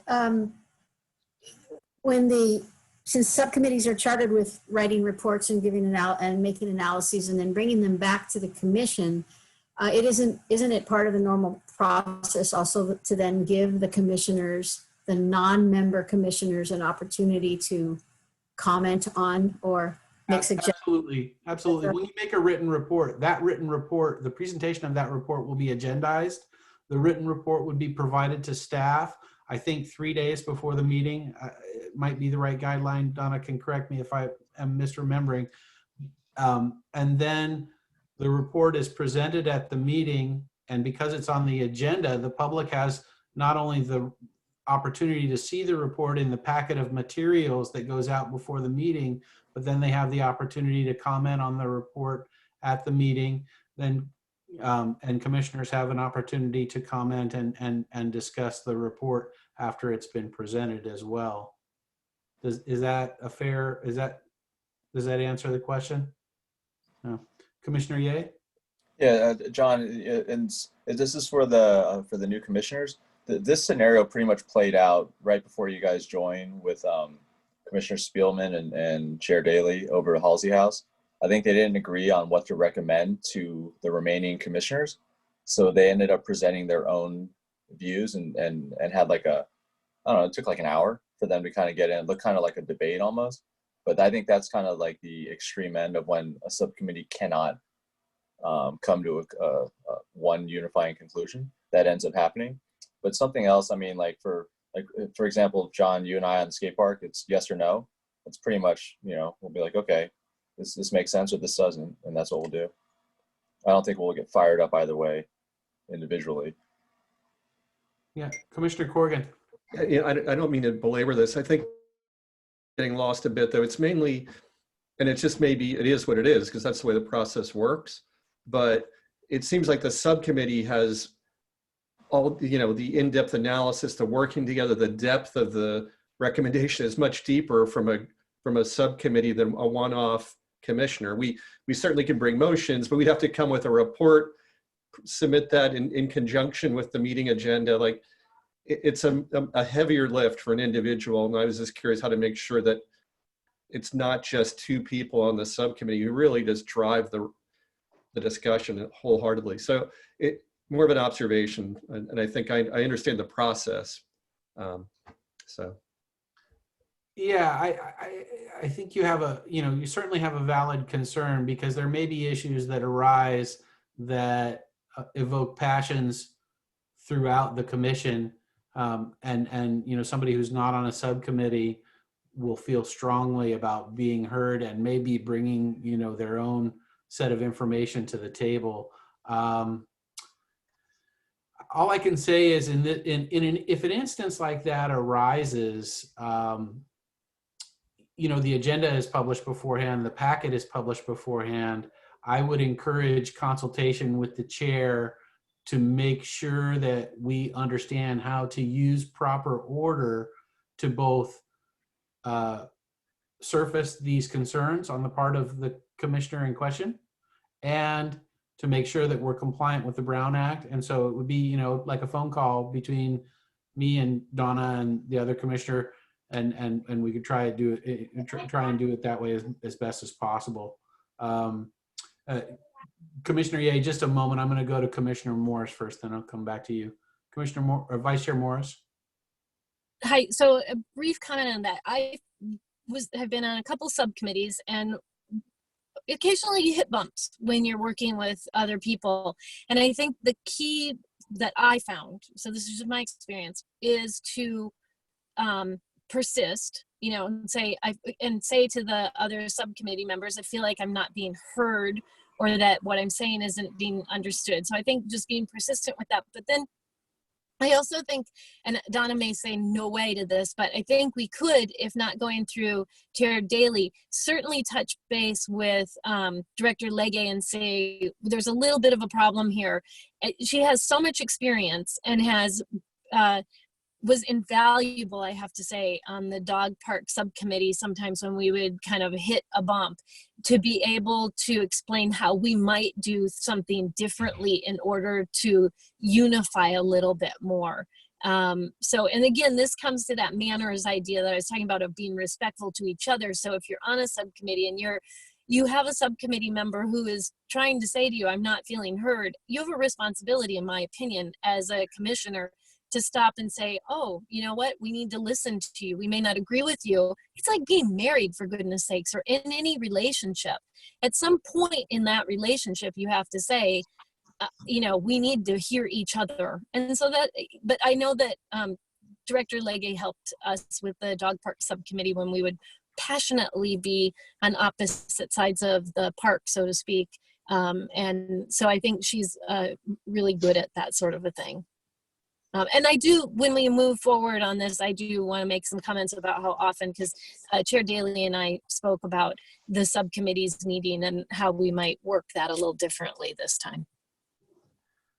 So from my perspective, the worst thing that could happen is that somebody could feel like they haven't been heard. Somebody could, you know, I would never want anybody's input to be marginalized in any way. So Commissioner Ye? Yeah, I think a lot. What happened last week when we were, or last month, when we were going through the Who Wants to Be on What subcommittee and getting the new commissioners on them, the topics tend to self-select as to the subcommittee members anyways, John. So I think when people really want to be a part of it, they'll kind of get themselves on it. And then that's how you can kind of get yourselves heard. Because before you joined, when I was commissioner, I ended up putting myself on every subcommittee that no one else wanted to be on, just because it was kind of, nothing really got me, I wasn't as passionate about any of the topics as the other commission members, and it still needed to be done. So that's what ended up happening when I was chair. But on this one, you could see last month, Commissioner Wang and Valdez, they had certain topics that they wanted to be a part on, and they made it clear, and everyone else just complied, and it works well that way. Yeah. Vice Chair Morris, let me come back to you in a minute. I want to make sure I've gotten everybody in on this subject at least once. Commissioner Valdez? Just to add to your list of things that we might want to itemize, you had mentioned meeting intervals, report formats. As a new commissioner, and when we went through the subcommittee process, even though there were areas in which I was interested coming in, I didn't necessarily understand the scope and charter of the given subcommittee. It was just topical, right? And I thought, oh, topical, I kind of resonate with that. Cost recovery was a perfect example. I resonate very deeply with that topic, not just because of scholarships, but for many other reasons, which I someday will enlighten you all about. In hearing how things have come to it, I almost feel like that subcommittee has no real role, and I don't really understand what it's supposed to do. So now I'm at a loss. What did I just sign up for? Because I only signed up for a couple because I really wanted to put my calories in that. Well, now maybe I think I made a mistake. So I think scope and charter is something that we should work on any subcommittee that we end up creating. Thank you. I think that's a good point. So why don't we, if I could maybe shepherd this process a little bit, I would like to take note of that point that when we establish subcommittees, or when we address subcommittee formation or add somebody to a subcommittee, we should make sure that the scope and charter of that subcommittee is discreetly defined. And we may come to other points tonight that we want to sort of codify. But Casey, if you would do me the favor of just sort of taking notes and remember that, you know, okay, point one, scope and maybe not charter, but scope and objectives for a subcommittee. Vice Chair Morris. Oh, it's just the part of how often we should meet. And Yeah. Yes. And so I think I'll let you lead on that, Chair Daly, because we discussed it and I think we have a grasp of what we were thinking of that. So I don't think every subcommittee has to have, personally, and others are welcome to disagree, I don't think every subcommittee should have an obligation of meeting at regular intervals, because there are times when there isn't work to support that particular meeting. But in order to encourage more subcommittee interaction, I would like us to have greater fidelity to reporting out the what has gone on for the subcommittees. So when we come to that item in the agenda on our monthly meetings, you can say, we didn't meet because, you know, this cost recovery subcommittee is just in limbo and we don't know what the scope or objectives are. And so it's essentially suspended. Or you can say, yeah, our skate park subcommittee had a couple of phone calls. We haven't had any substantial meetings because we're, waiting for an opportunity to talk to the residents about it or something. But that touch point should, like all management processes, provide light into what's going on. And once it's tracked, my presumption is things that you measure and track get done. So that's my point of view on that. Vice Chair Morris. Well, right. So I was thinking we were talking about maybe having a recommendation that subcommittees meet. I had suggested maybe every couple months at the least, because sometimes when we come to this agenda item, it's like, does any subcommittee have anything to say? And then we're all just like, no, nothing. And so we're not getting our jobs, our priorities, we're not moving them along as quickly as we might like to. So I would like to make a suggestion, and the commissioners, we can talk about this, that we meet on some of them if possible. Now, say we can take Grant Park right now. We can't meet. There's nothing for us to meet about right now. We're in a holding pattern with that. But let's say if it isn't that way, perhaps it's every month or every couple months that the subcommittees meet so that we can try and make some progress on this. And I think, I could be mistaken on this, I think we may have discussed taking on like one or two things on our priorities that we focus on and try and get them, really get those done in this year. So anyway, so the recommendation is that we start having our subcommittees meet more regularly, because otherwise it just rolls and rolls and rolls and none of us get together enough. I think a recommendation that the subcommittees meet at least once between every commission meeting is a fine recommendation, understanding that there are some exceptions, right? But you should at least have a phone call with your other subcommittee members. And some subcommittees, our dog park subcommittee, as we ran up to the final moments when we were formalizing recommendations, my observation from not being on the subcommittee was that they were meeting, you guys were meeting, maybe not daily, but certainly, several, like every couple of days, if not more. Is that fair, Vice Chair Morris? It was pretty much daily and multiple times a day to get things done. So yeah, it was intense. It was a lot of work to get that subcommittee recommendation forward, but also to just get that off the ground. And it was super fun, and it was a great process. But yeah, it's some of them are time consuming, so be aware of that. So yes, I remember Stuart and Teresa went nuts towards the end on that, because I remember getting updates from Stuart like every day. Yeah. You require that. It's just going to be the two of you and maybe Young on this commission for the rest of your lives. Mm-hmm. So what I would like you guys to sort of, shall we make point two that there's a recommendation that subcommittees meet at least once between regular commission meetings? And it's just left as a recommendation? I think that's good. And if it's not, every month, if there's not a phone call or something, that it's at least every other month, just make that effort so that we can get these things moving so they don't just languish, between when we say we're going to do these priorities and then the next city council joint meeting kind of a thing. We want to make some progress on some things. We've done quite well in the last, year or so. So it'd be nice to keep going. All right. And it's easy for it to just fall off the radar. Fair enough. Commissioner Lindermeyer, we haven't heard from you. Do you have some thoughts that you wanted to contribute in this discussion? You're our most esteemed, longest serving commissioner. So I'm curious about how you feel. Yeah, I think that a lot of the commissioners have brought up some valid points. And I think that meeting at least once between our commission meetings is important to move our subcommittees along. When I was chair last year, I asked to add reports from the subcommittees to our agenda. so that we would be able to, discuss that at every meeting.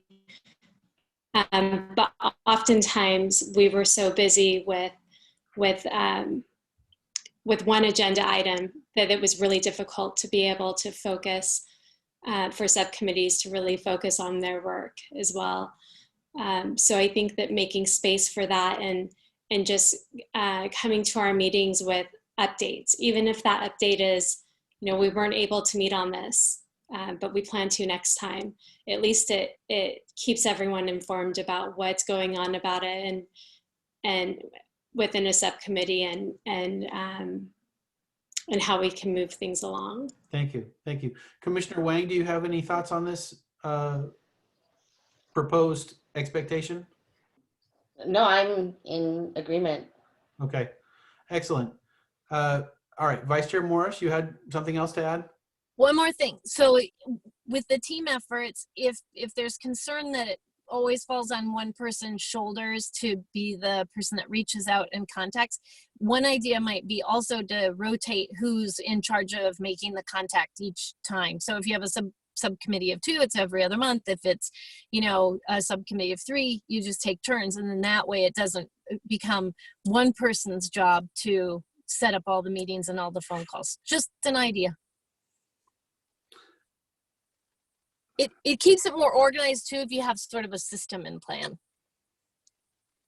Yeah, each subcommittee may have different ideas about how they want to organize themselves. I think I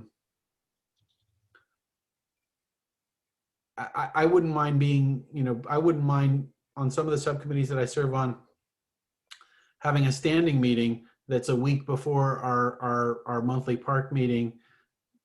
And that would guarantee that we are fulfilling that, that idea. But I'm not sure every subcommittee would necessarily want to organize in that way. And I think to maintain the flexibility and the capability of the subcommittee structure, that's a good idea. I'm just not sure I'm supportive of making it one of the key expectations. Commissioner Valadez. Just suggest that perhaps an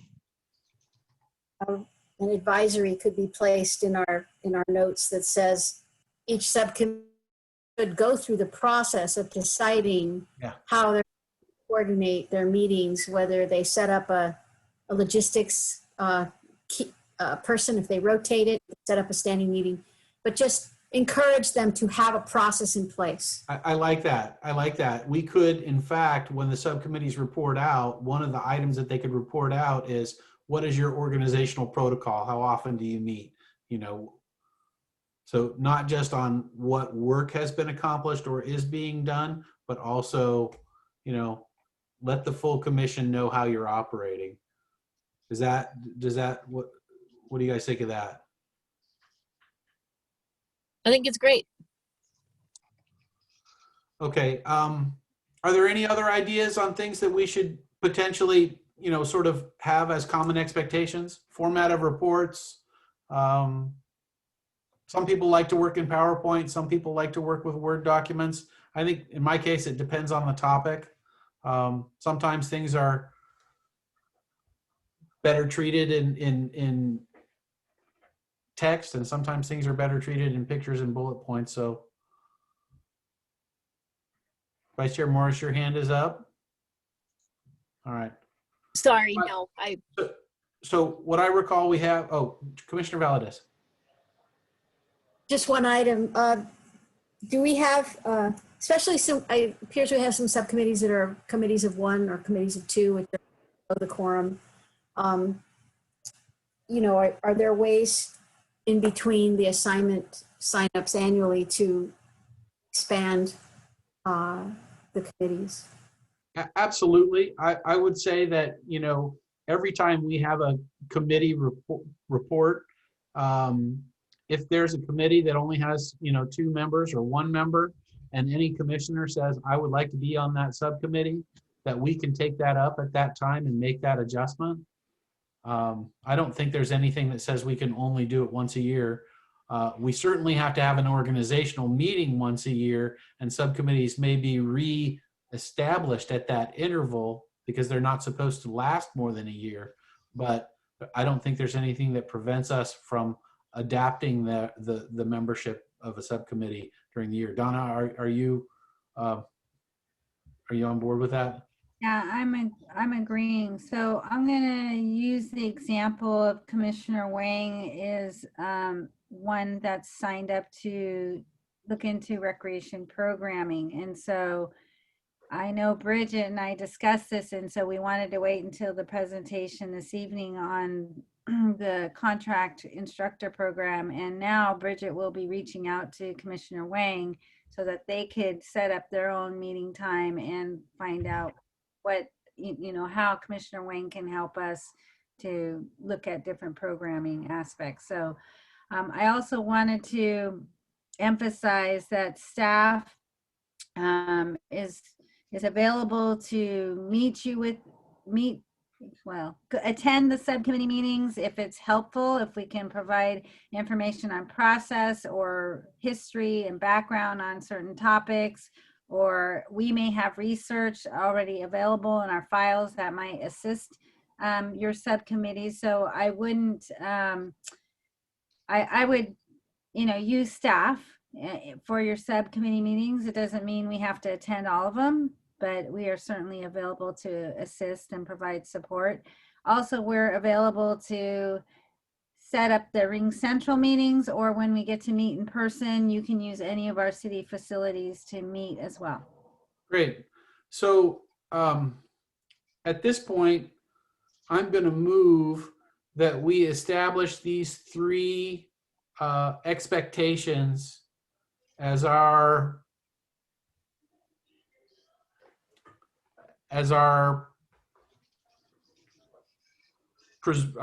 preferred way of conducting subcommittee business. It's not a hard and fast rule if it's worded that way.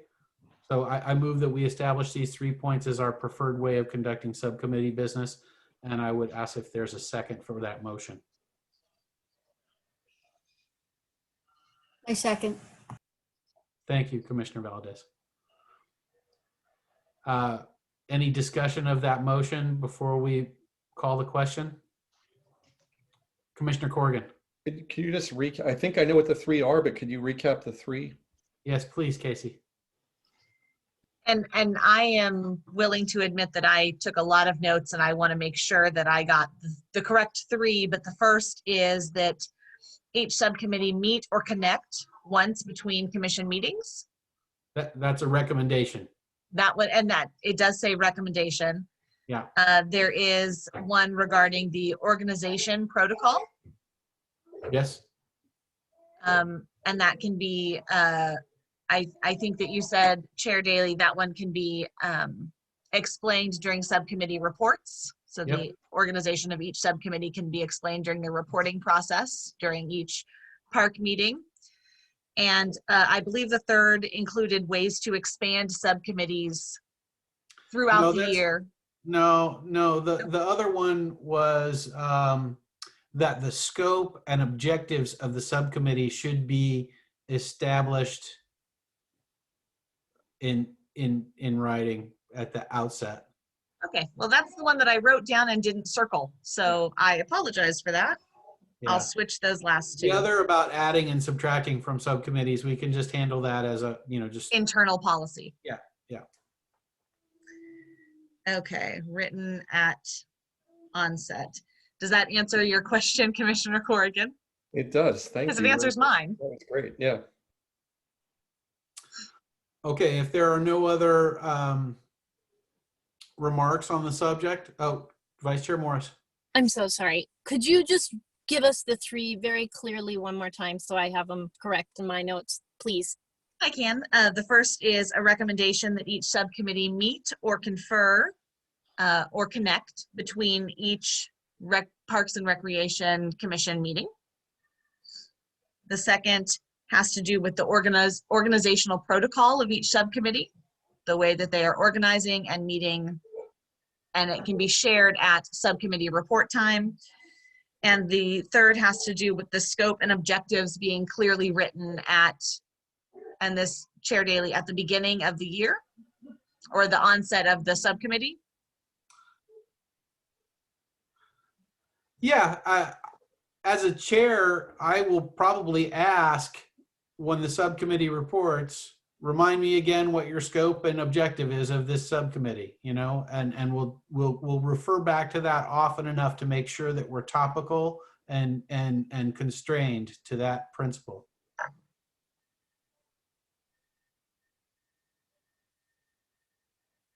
All right, so Casey, would you call a vote on this, please? Absolutely. Chair Daly, Yes.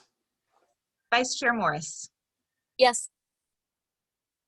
Commissioner Lindemeyer, Yes. Commissioner Ye, Yes. Commissioner Corrigan, Yes. Commissioner Valadez, Yes. and Commissioner Wang. Yes.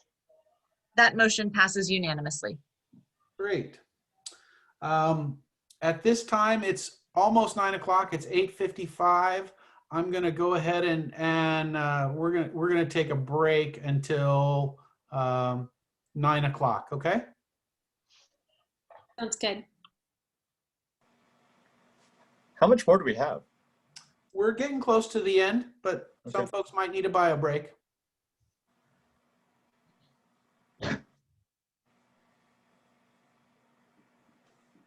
Chair Daly, I'm going to ring off. So have a good rest of the evening, commissioners. Thank and you staff. very much, Councilmember Meadows. All righty. Good night.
Okay, 1, 2, 3, 4, 5, 6.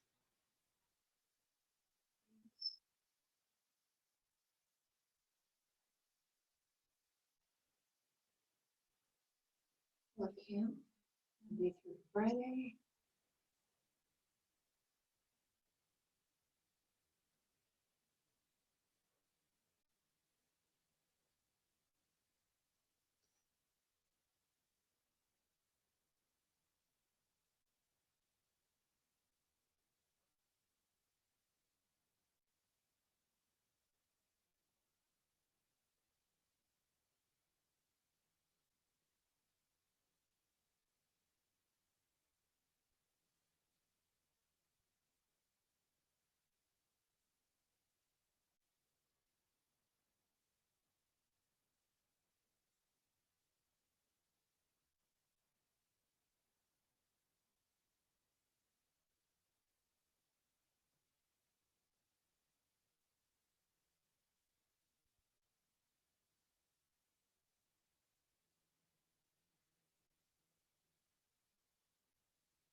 All right.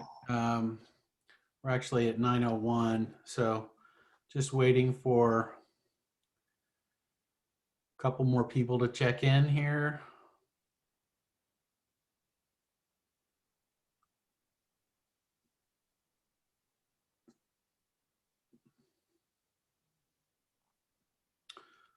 All right. Well, I don't see Commissioner Lindermeyer or Commissioner Valadez, but we do have a quorum. Oh, here comes Commissioner Lindermeyer.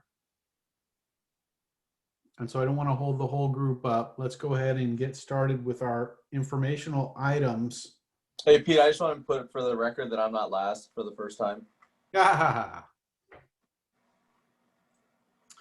think everybody's within a reasonable amount of time here, so that's fine. So now we're going to go to our informational items. Number 6 on the agenda is navigation of Parks and Rec Commission webpage. Hi, everyone. So I'm going to share the city website, and we have some updates, so I wanted to share. Let me know when you see the website. Okay. All right. So this is what it looks like. And if you go to government and you go down to Parks and Recreation and you click it, we have now added the handbook right here smack in the middle. So we have a list of all of our commissioners, their term number, their expiration, our admin support, myself, and Sally Meadows as our city council liaison. So this will be like a one-stop shop for commissioners. On the left, you have all the past agendas and minutes and recordings. So if you hit any, I'll go there really quickly. If you hit any meeting, as you can see, January 13th, you have the video, you have the agenda, you have the minutes. Usually if you hit view details, I'm going to go to our last meeting in April 14th. You see right here at the top, it says link to Dropbox recording. So the meeting recording is right at the top. The webinar login, if you were to log in before the meeting starts. And then here are all the agenda items. Here's how to give public comment, how to do written comments, regular agenda, and then you just obviously double click on the different items. So to the left, you will find your current work plan. So if you're wanting to refer it or reference it, it will be there. The Recreation and Community Service is now linked here. So if you double click on it, you will see all these different programs to the left with our virtual recreation center, Tiny Tots programs, classes, everything you ever want to know about the Recreation Community Services Department. And here are the buttons and toggles to go there as well. So right here, you just saw this pop up. It says sign up for updates. Get news from Los Altos Recreation Department. So you can put your email and you'll get updates automatically. I'm going to go back to the commission webpage. Parks and facilities. So that will include all the parks and facilities, their inventory of amenities, location, and a small description. And we will be working on this page. We want it to have a fresh look when we develop our new policies and procedures. But that shows you what it looks like now. We have our Los Altos Parks Plan, which we have talked about most recently. So the interesting thing is you have to look for the Parks Plan underlined and in green. So you double click on that. Next is the Los Altos Community Center. So if you're interested in what the status is, there are project reports that are given to City Council. Anything you might want to know about the community center. And then the last thing is to contact us. There's a couple of things I wanted to show you. If you go to the main page and you type in subscription,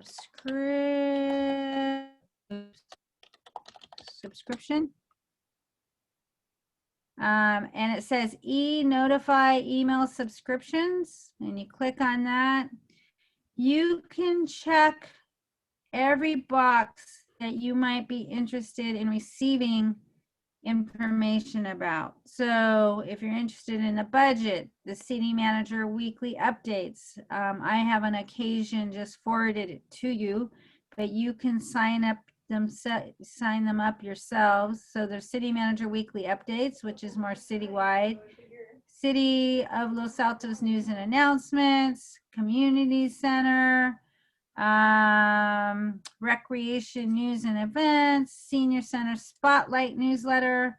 Here's city council meetings if you're interested in school district issues. Complete streets, these are all the commissions. So if you're interested in historical or library or senior or public art or youth commission, parks and rec commission, and then you put your email down here and you will start to receive all these notices or whatever notices you might be interested in. So again, that's just type in subscription or subscribe and that will take you there. The last thing I wanted to share, is the emails that you automatically receive if you've checked that box. So when you become a commissioner, the city automatically signs you up to receive these. So as you know, you receive these emails automatically when the agenda is posted. And so it has how to link into the webinar, and then it's the same thing that you saw on the web page under agendas and minutes, and you just click on these to get your reports or the agenda. Now, one thing that I wanted to share is, for instance, this meeting, everything was posted except for the Parks Make Life Better. It got posted, I think, today, or was it yesterday, Casey? Yesterday afternoon? Yeah.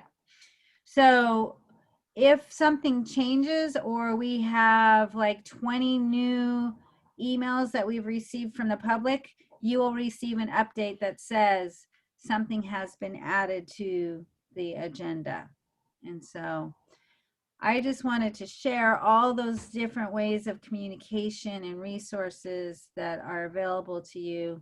we're constantly looking and seeing how we can make further improvements. So we are totally open to ideas and suggestions, with the caveat that our current website, I guess, vendor is not the ideal situation. And so we're hoping someday they'll get a new website vendor.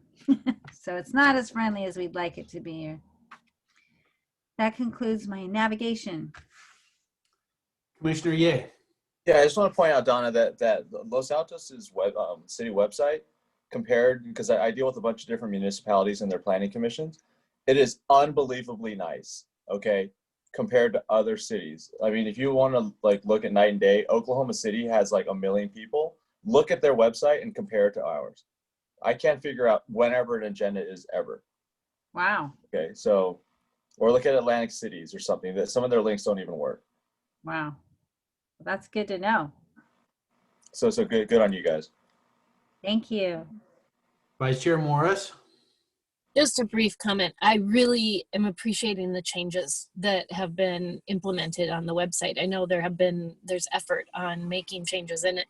Even just going to our, the park, I would call it the homepage, I guess, and being able to click on the handbook, that was great. It was so easy. And some of the search terms are more effective now as well. So it's a little easier to find things. And I use our website, I would say, maybe not daily, but close to it. So I appreciate it. Thank you. You're welcome. Are there any other questions for Director Legge? Commissioner Corrigan. Yeah, I also wanted to say thank you on a great job on the website. The only minor item I would suggest is the Dropbox video links. It'd be nice to have them in the video column on the main agendas and minutes page. So I didn't even realize that they were on the landing page of the view details side. So I don't know how hard that is or why that hasn't happened, but that was one suggestion. But thanks, Donna.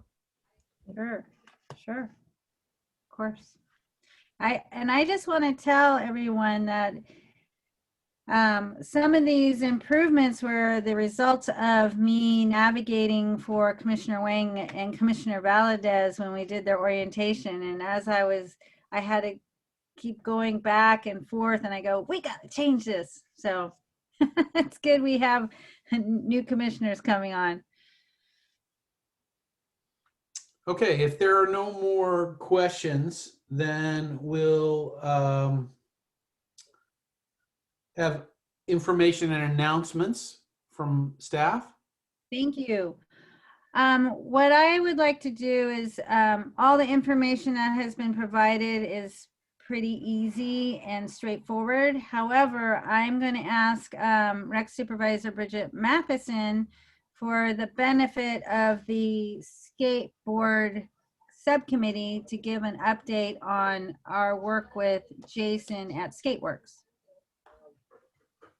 Thank you. Yes, so Jason from Skateworks, we're very excited. He's going to be doing a skateboarding camp in the summer. So right now we're in the process of finalizing locations, but it's looking like he's going to be out at Rosita Park. It's going to be a 6-week camp, basically June through August, and it's going to be Monday through Friday, 9 to 12, and it's ages 5 and up. And pretty soon we'll have all the different classes on our website. But this is something that's, I think, exciting because it is an area I think that teens will be interested in. It not only for the young ones, but there's the older age group as well for our teens. But we're very excited. It's programming that we don't currently have. And so I think it'll be very exciting along with the different offerings. So just wanted to share that. Thank Commissioner you. Valadez. Commissioner Valadez. Yes, sorry. Quick question. What is the oldest age group at that camp? I can tell you that it is, I have it. It's, it's 5 and up. So I can clarify this, but I want to say, when I've talked with Jason before, I want to say it's up to 16 or 17. He does have it broken up, but a majority of the classes do say 5 and up. So I think they break them up in groups, but I can get a little more clarification for you. I'd be happy to do that. If, you know, because there are some adults that want to learn how to skateboard and skate and other things. Absolutely. All right, thanks. Sure. Any other questions for Donna or Bridget? All right, so, Oh no, I was just saying thank you.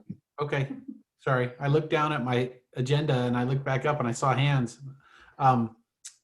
So the next will be commissioners' reports and comments.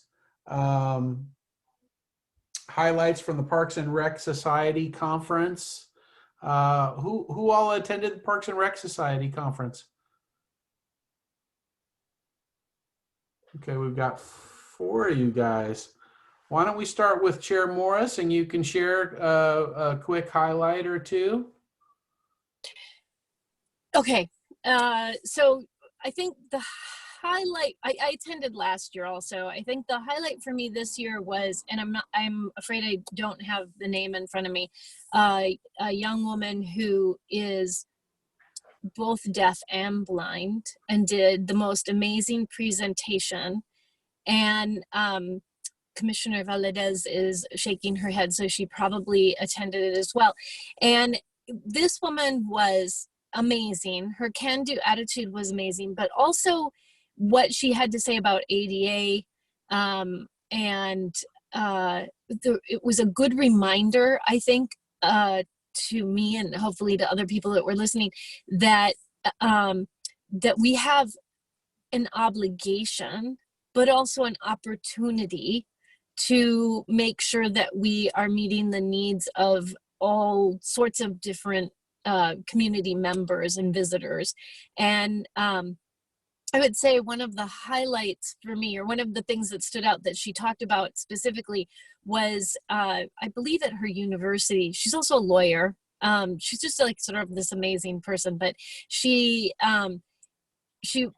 asked, I believe at a lunchroom where she was attending university, if they could have the menu, I believe in Braille, and she was told, you know, basically, no, you're the only person that needs it, you know, so we're not going to take the time that's needed to do that.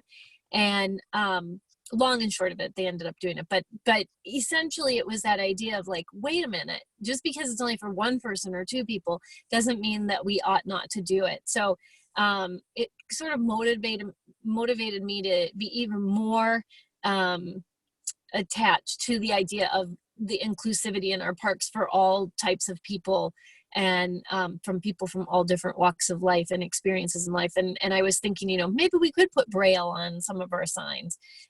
So that was one of the big highlights. There was also one other highlight of a woman who, again, I attended a lot of the inclusivity things. So that was my thing, the ADA thing. So I tried to attend as many of those talks as I possibly could. But this was a woman from Minnesota. She works for one of the companies that produces play equipment for, you know, playgrounds. And basically what she was saying is there were things that they pointed out where if someone's in a wheelchair and they come to the edge of, say, that spongy ground stuff, you know, that they put in so that when you fall, you don't break your bones as much. And then there's a bark area, you know, think about how does that wheelchair maneuver? Is it going to fall off into the bark area? Also, bark isn't the best for someone in a wheelchair. So it was a lot of information that just made me think differently about how people navigate through the park and what we can do to navigation be a more pleasant experience so that people can access the parks. So those were probably 2 of the biggest highlights I can think of right now. And then the other was just how wonderful the whole conference was. I mean, given that it all had to be online, the one thing that has impressed me repeatedly throughout the whole COVID thing is how humans have adapted to it and really stepped up to be able to communicate and continue to live life and make presentations and connect with people. So that was sort of a sidebar to that. So those were the main two that I recall right now. Thank you. Commissioner Corrigan, do you have some things that you took from the conference? Yeah, yes, thank you, Chairman Daly. A few items, like one, it really struck me was right on day one, where it was the speaker commended the Parks and Recreation departments in general for dealing with COVID holistically. And I thought that made me step back. The fact that we're using video conferencing routinely for these meetings, just all the virtual programs. So really sort of a pat on the back for the whole Recreation Parks and Rec department and what was done, and how I never really heard, no complaints, just a very positive attitude and can-do attitude. So I just thought that was something good to think about. And then what the other one was interesting was a vision the person presented, that the future changes in the Parks and Rec industry as a whole are financial stability and more data-driven profession. And I do see we have a lot, and I can see a big focus on data in our city and our recreation department. So I thought kind of an interesting, just two pillars moving forward. And then the other one I found was interesting. There was a recreation department in Texas, I think, but they did program evaluation. They looked at, market share, which was sort of cash generation versus growing the market. So it was sort of like cash usage. So they had a way to sort of evaluate each program in terms of if it's not gaining or maintaining share, what's wrong? What should be done to improve it? Should we cut it? But it was a very sort of analytical approach to evaluating programming success. So, so I thought those were some interesting takeaways. Commissioner Valadez. Great. I attended the two ADA breakouts, and I agree with Commissioner Morris that they were exemplary.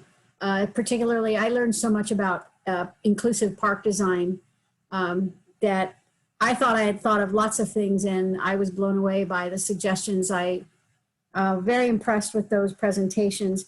My other area of focus was in cost recovery, because a lot of communities, there was a consultant, and I'm forgetting her name right now, but she did 2 in-depth breakout sessions, plus she did a standard class, and I attended all 3. And then she had strongly influenced a presenter of a 4th class, which I also attended. You could see her imprint on the content, because this community had actually applied what she had done, and they were reporting out on their project. This issue of how you drill down on the demographics of your community, even for small, 20,000 person communities, all the way up to, a couple million, 3 million, like County of LA. But it's not exclusive to large communities. You can really drill down on small communities to understand the demographics with this underlying goal of still being able to generate revenue, but to do it in a way that doesn't create barriers to inclusivity. And there was a graphic that really struck me that was this diagonal vector across the page that really a community listed every single one of their programs in terms of how much of their demographic segments each type of program served. And from serving everybody to serving the very few, because it's either a high specialty or something that's more niche, but still popular in their city. And they use that graph as a way to basically determine their cost recovery goals. So for all of the programs that were down here that served a large segment, cost recovery was considered to be, it wasn't a goal to recover costs. It was something that was highly subsidized because it served the most people and brought the greatest benefit across the most demographics. But then as you started to get more specialized, and the thing that was surprising to me was that youth sports, which is a big deal to me, was kind of up towards the upper right. That's where you start to make sure that you're not only recovering all of your costs, but possibly even generating profit. And then when you look at the whole system, you have a very healthy and sustainable recreational offering to your city that you can then pump money back into facilities or other services. So I was very, very fascinated with those concepts, and having attended, again, 4 sessions that revolved around that idea, I really got some energy from it. So I couldn't wait to come back and talk with Director Donna and the rest of the staff, but obviously haven't done that yet. But I want to find out more about those things. And so those are what really struck me. A lot of the speakers were very inspirational, even ones that I thought, oh man, this person's really hokey. 15 minutes in, they had me. And it was just really, really, really competent people. Commissioner Ye. So I kind of went at it like the backwards way. I went kind of more towards the expo hall, and we're talking to the various vendors, trying to figure out how much they're jacking up their prices during coronavirus. So I went to talk to landscape structures, Greenfields, Burke, like all those guys. They were actually kind of hurting a little bit during this time. The municipalities kind of shut down, it sounded like, on ordering things, and the private sector doesn't really buy a lot of this stuff unless you're doing like a development, which also got shut down. And then I attended some aquatics presentation, and I didn't realize this because like I'm in this industry, and we tend to deal with like kind of like upper end kind of clientele. I didn't realize how much theft occurs on the municipal level through its employees and people at their water parks and things. That's like their big deal is like people just not paying attention, having people hurt, or just like not showing up and having turnover. Because it's kind of like high schoolers working in the summer, and then now you can't even get them. So it was interesting. I haven't really seen that before. The other sessions that the other 3 commissioners mentioned, I didn't go to any of them, so sorry. That's okay. It's a good cross section that we got. Vice Chair Morris, did you have something else you wanted to add? I did want to add something else. There was so much, and I feel like it was a while ago now, and my memory doesn't always serve well, but there was so much information. There was a really interesting sort of, I would call like temporary or pop-up events. And one of them was a weekend thing where they bring out all sorts of sports equipment. And what they would do is, it was a town that didn't have a lot of park space, and so they would take over, say, the parking lot at a library or something like that, and they would bring in a skateboard park for the kids, and they just had, or adults, but I think mostly it was kids, and they had different events and opportunities for the community to participate in the park system, even though it wasn't actually in a park. And then there was also I believe it was a library that was updated, and they did a joint use with the parks, where they had this whole musical installation done. And I thought that was such a cool thing. And it was really high level kind of musical thing, not just the little xylophone type things that you often find on the kids' play structures. So so I thought it might be kind of a neat idea for us to look into that for some of our parks, but to start thinking about maybe having these special event weekend like skate park things. If we can't come up with a spot for a skate park, well, maybe we have these pop-up skateboard events on weekends in one of our empty parking lots. So that was it. Thank you, Commissioner Morris. Okay, so we are at 9:30, and what we have left tonight, work plan subcommittee updates, and then potential future agenda items. I am hopeful that we will finish this meeting at a reasonable hour.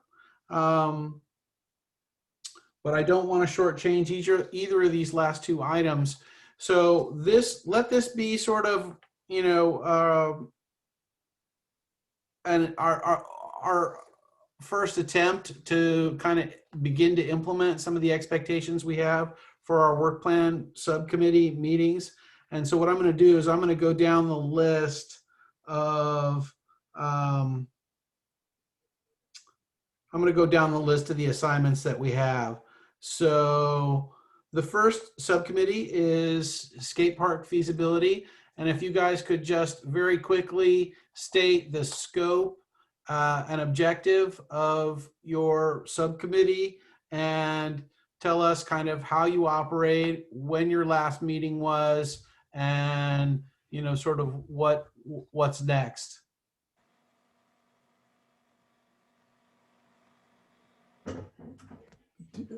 Commissioner A, do you want to speak, or I can? I don't care.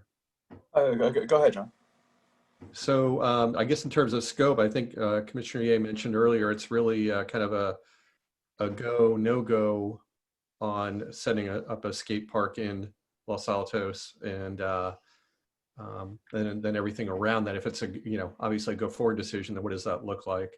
And then in terms of, we haven't met since our last meeting, which was prior to last month's commission meeting, and that's because we were waiting to get feedback on actually this Jason skateboard lessons, when those were scheduled, and kind of draft off of that and what his plans are longer term. So that's my perspective. So we haven't had a meeting since.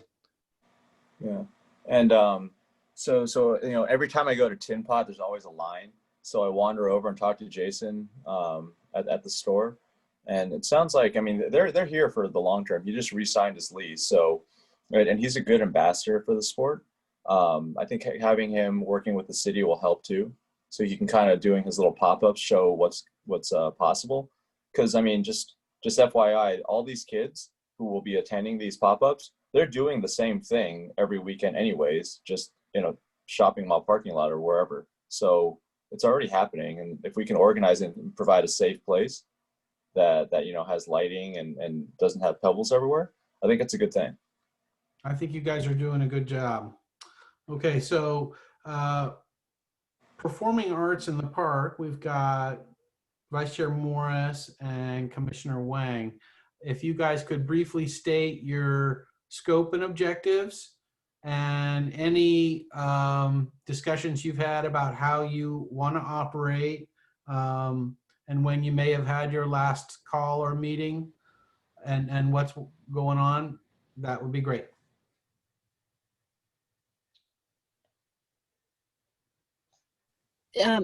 Chair Daly, I wonder if I may, if we might do this at our next meeting, since this is a new idea for all of the commission subcommittees. And I will add, to answer your question regarding this subcommittee, we haven't met, we haven't spoken. That's fine. That's fine. Okay, so If we have that's the nothing to answer, report. That's fine. That's fine. Okay. That's fine. I don't think that there's an expectation that any journey requires the first step, right? So we're just taking a step right now. Dog park off-leash hours and feasibility, and that is Vice Chair Morris and Commissioner Corrigan. On this one, I suspect you guys have been doing something that you may want to report on. So first of all, tell us what the scope of the subcommittee is right now, and what your objective is, and how you're operating, and when you last met and what's going on. Commissioner Corrigan, do you want to take this? Sure, please chime in. Okay. Okay. So I think our scope is obviously to evaluate the progress of the off-leash pilot, get feedback from the community, and with the aim of making a decision about expanding it more broadly to the city or not, based on the outcome of the pilot. Vice Chair Morris has met repeatedly at Hillview with residents. I have as well. We met together once a week or two ago at Hillview, and then we met with Director Legge just a few days ago, and we've summarized sort of observations we had about how we could improve the messaging around the pilot to people who attend Hillview. We summarized some feedback from residents for dog owners and their suggestions for improvement. Talked a little bit about potential survey improvements, and I'm trying to see anything else. Vice Chair Morris, that you want to add? As a result of the meeting with Director Legge, we will be meeting with Manny Hernandez and Director Legge at Hillview, Mass, socially distanced. There has been a change of events in the park in that there was a dog attack. It was during non-off leash hours. So there's staff and actually city council are involved in what to do about that. So that's pretty much out of our hands as far as the subcommittee goes. And yeah, I think it's just that we're moving forward with providing the information that we have, continuing to show up and educate people, and maybe looking at how we can make what we have for signage and so on more effective within that Hillview area. Thanks, you guys. I'm going to suggest to you that in our next section on the agenda, when we think about future items, that you guys get on the agenda to make a report on what you have learned through this process, and you know, if there are recommendations you think the commission should make to council based on your study of this. So keep that in mind, and when we come to that, you know, let's talk about putting that on the agenda. Vice Chair Morris? And I think putting what your suggestion is great, and then I would just defer to Director Legge to guide us on whether or not that's something that we're able to do and to discuss, because like I said, some of this is out of our hands at this point. I understand, and we're not necessarily talking about definitively putting it on the next meeting's agenda. That's not how that's not necessarily how that section works, but I do think that you guys are developing enough information that a report would benefit the other commissioners and should be something that the public should see as well.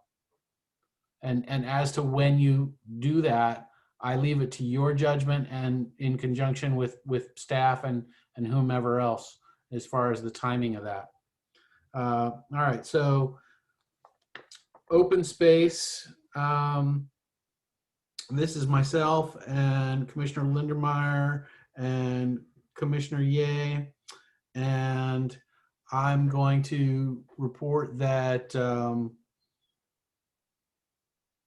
that we probably need to define the scope and objectives better, and that we haven't met. And so we will meet and we will come to a better understanding of what our scope and objectives are. And when we next report, we'll have some more substance. Commissioner Ye and Commissioner Lindermeyer, do you have anything to add to that? Okay. Our JEDI subcommittee, which is Commissioner Morris and Commissioner Valadez. Commissioner Valadez, what do you say? What's the scope? What's the objective? Have you guys talked meeting protocols? Have you met? What's going on?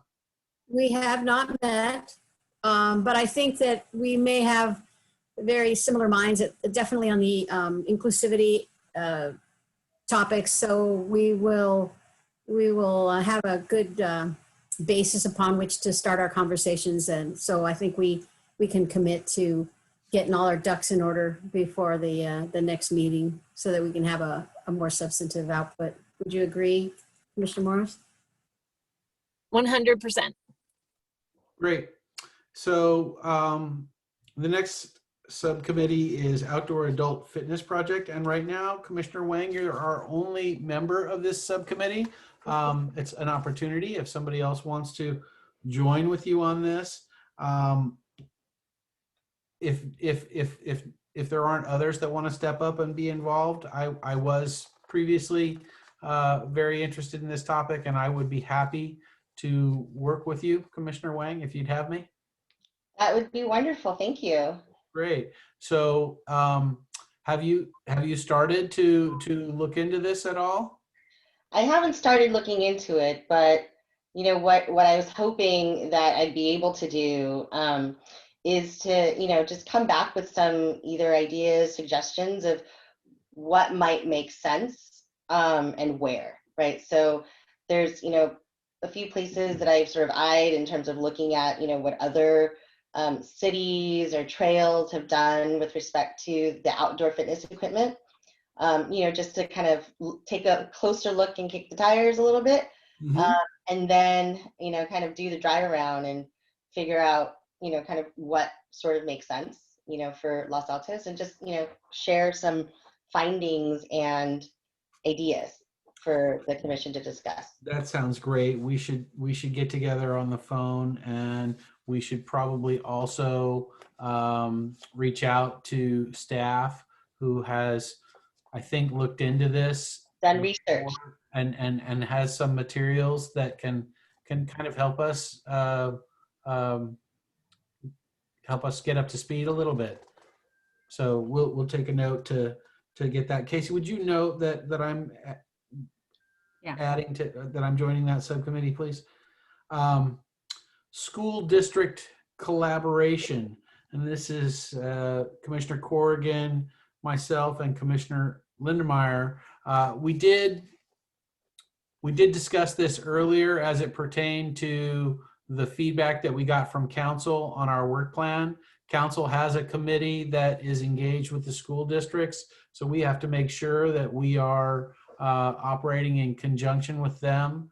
And I'll just say right now for our report that we have not met, but that we do have that feedback from council that we need to be mindful of those things. So we should probably have a meeting and have Director Legge involved in the meeting and sort of establish our working protocol and get going on that. So I'll follow up with Director Legge, and we'll see if we can get something scheduled for us. Okay. Great. Sustainable energy independence in parks and facilities. We've got Commissioner Lindemeyer, Commissioner Ye, and myself. This overlaps with and pertains to the climate change and adaptation inter-commission working group. And I met with that working group last, I want to say that meeting occurred on April 24th. And we have another meeting coming up, and the community is participating in a process of planning for climate change and adaptation, meaning we look at issues like, what do we do when there's a PG&E power outage, you know, that is resulting from changes to the climate, and how do we adapt to that? And maybe that means we need cooling stations for our vulnerable residents and things like that. So these are the kinds of things that group is working on. And we haven't had a chance in our subcommittee to meet, but there's certainly some topics that I think we can be bringing up in our subcommittee that would be of interest to that interworking group, and vice versa. I can report on the meetings of the interworking group back to the subcommittee, and I'll follow up with you guys to get together on by phone or Zoom or what have you soon.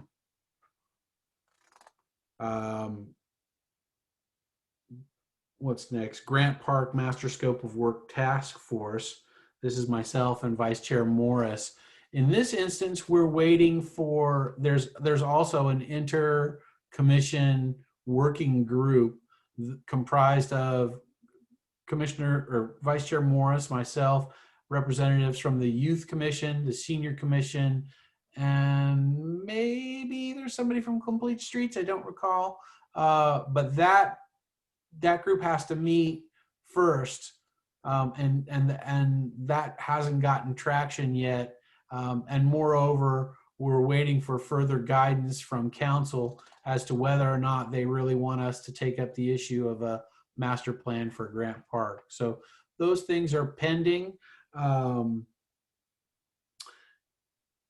we come to the next section on the agenda, one of the suggested items is the Grant Park kitchen, and I'll talk about whether or not and how we might get that on the agenda at that point. But for this report, what I'll say is that staff is working on a budgeting process right now, and it's very challenging to take up an issue like the Grant Park kitchen until they have completed their budgeting process, because we may see at the outcome of that process, we may see that there really isn't an opportunity to move that particular item forward, or we may see that you know, yes, there are some things that can get moving on that. And Commissioner Ye and I did have some conversations that we can talk about too. Why don't I hand the ball to him since he's got his hand up. Who on staff is doing the budgeting? Well, everybody. So in Recreation and Community Services, it's Casey, it's myself, it's Jamie, it's Bridget. So the way staff is broken up, they have different program areas that they're responsible for. So they feed their information up to their supervisor. For capital improvement projects, Manny and I work with the engineering department, and Manny does his own budget related to the maintenance of parks and facilities. Okay. I know this isn't on the agenda. This is just something I wouldn't mind Pete having this brought up, because it seems like Los Altos has a target on its back from the contractor community. And what I mean by that is, I was out like a couple weeks ago with some developers, and we were having drinks, and the topic of municipalities came up, and they had no idea I was on the commission. It didn't really matter. But the running joke is that cities in our area have no idea what they're doing when it comes to budgeting for projects. And it's a running joke. There's a city that's near us that got absolutely just reamed on a library. Okay, and they thought it was funny because they did the job. All right. And if you just look at our community center, just to run the numbers, I don't know exactly, because I just saw some thing in the Los Altos Town Crier about change orders. Our community center is $38 million. It is 24,500 square feet. If you divide that out, that's like, it's about $1,575 a square foot. Just to give you an idea, if you were to build a spec home in Atherton with every, you know, like Viking, everything, whatever, gold-plated everything, that might be $1,000 a square foot. And the Harvey Milk Terminal at SFO is cheaper to build per square foot, that includes baggage and all the security, than our community center. Okay, granted, I haven't seen the community center, so it might have, you know, like a rocket ship underneath, and if we can fly around, that'd be awesome. But that's ridiculous. Okay, I know it's not my role. This is the city's role. Okay, Young, but it's not funny anymore. Young, I appreciate where you're coming from with this, and I think we need to have an opportunity to discuss it I mean, we definitely need to get into this, right? So I would like to agendize an opportunity for us to talk about this.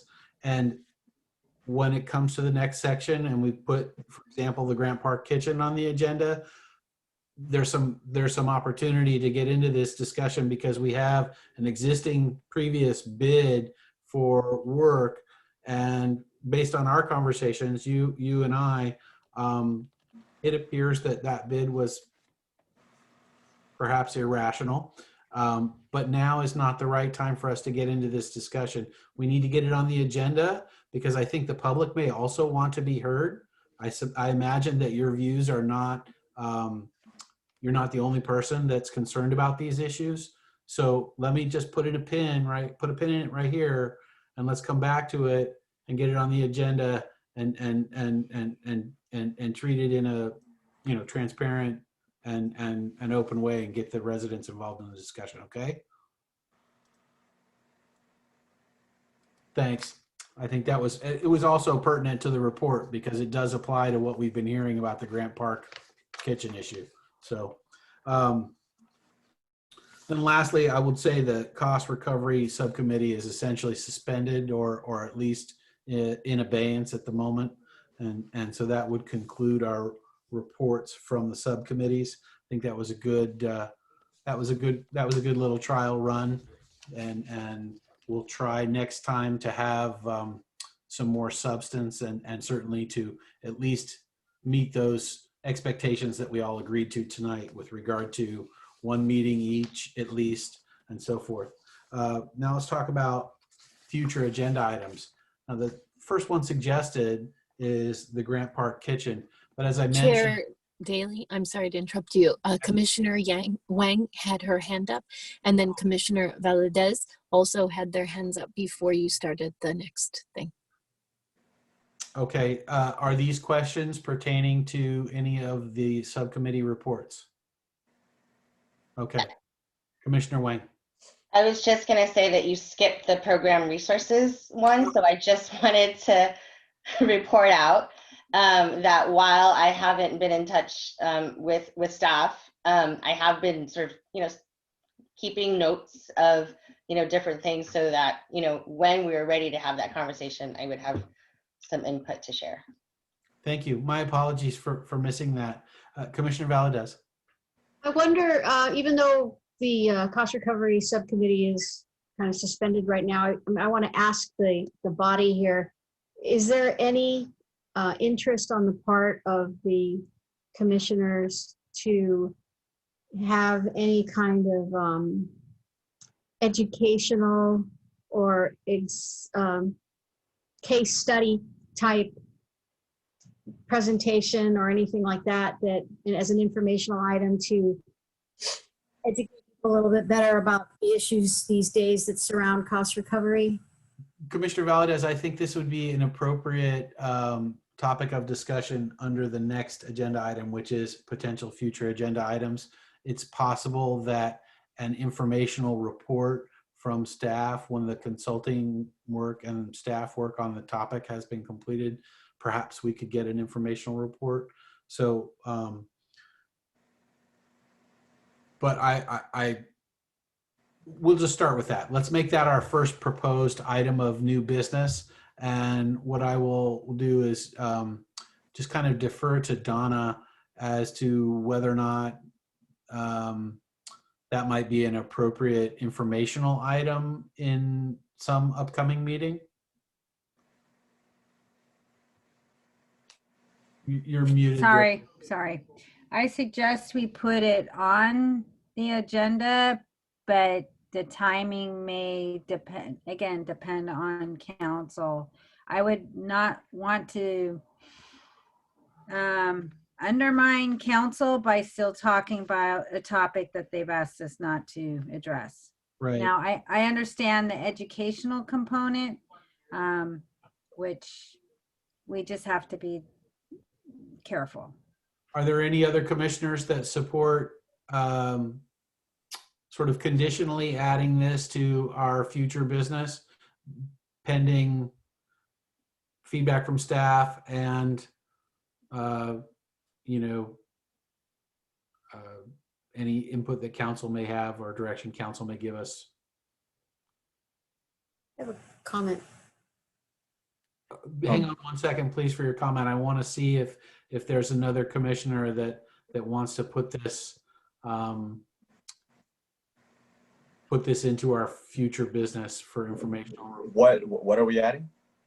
An informational report on cost recovery in Parks and Rec. Not an action item, but an informational report. I'll second that. Okay, that's fine. So let's go ahead and we'll put that for an undetermined date. Vice Chair Morris. All I was going to say is that Casey was raising her hand to say something. So I think, but also I support the idea of the informational item, but yes, if we've been asked not to discuss certain things, then I think we do have to be careful with it. But certainly I think to support what another commissioner thinks is of value to our commission is a good thing. Thank you. Now I want to talk about Grant Park Kitchen. Okay. As much as I'd like to have this on the agenda next meeting, and I'd really like to get the Grant Park Kitchen fixed, and maybe that doesn't mean, you know, some kind of crazy commercial kitchen where they can view, you know, film an episode of Chopped, which, you know, would still probably cost less than what the last quote was for the kitchen. Even if it means, you know, some de-scoping and a warming kitchen or what have you, I'd like to get this done for the seniors of South Los Altos, but I do understand that there are lots of moving pieces to this puzzle that we've already discussed. So are there other commissioners that would like to see this as part of our future business? Commissioner Ye? Yeah, I just want to mention, I ran this by a couple of my subs. This is a $50,000 item. I don't know what possibly is going on here. So if we can get this on our agenda, my objective would be for us to come forward with a report and a recommendation that the commission could then consider advancing to council.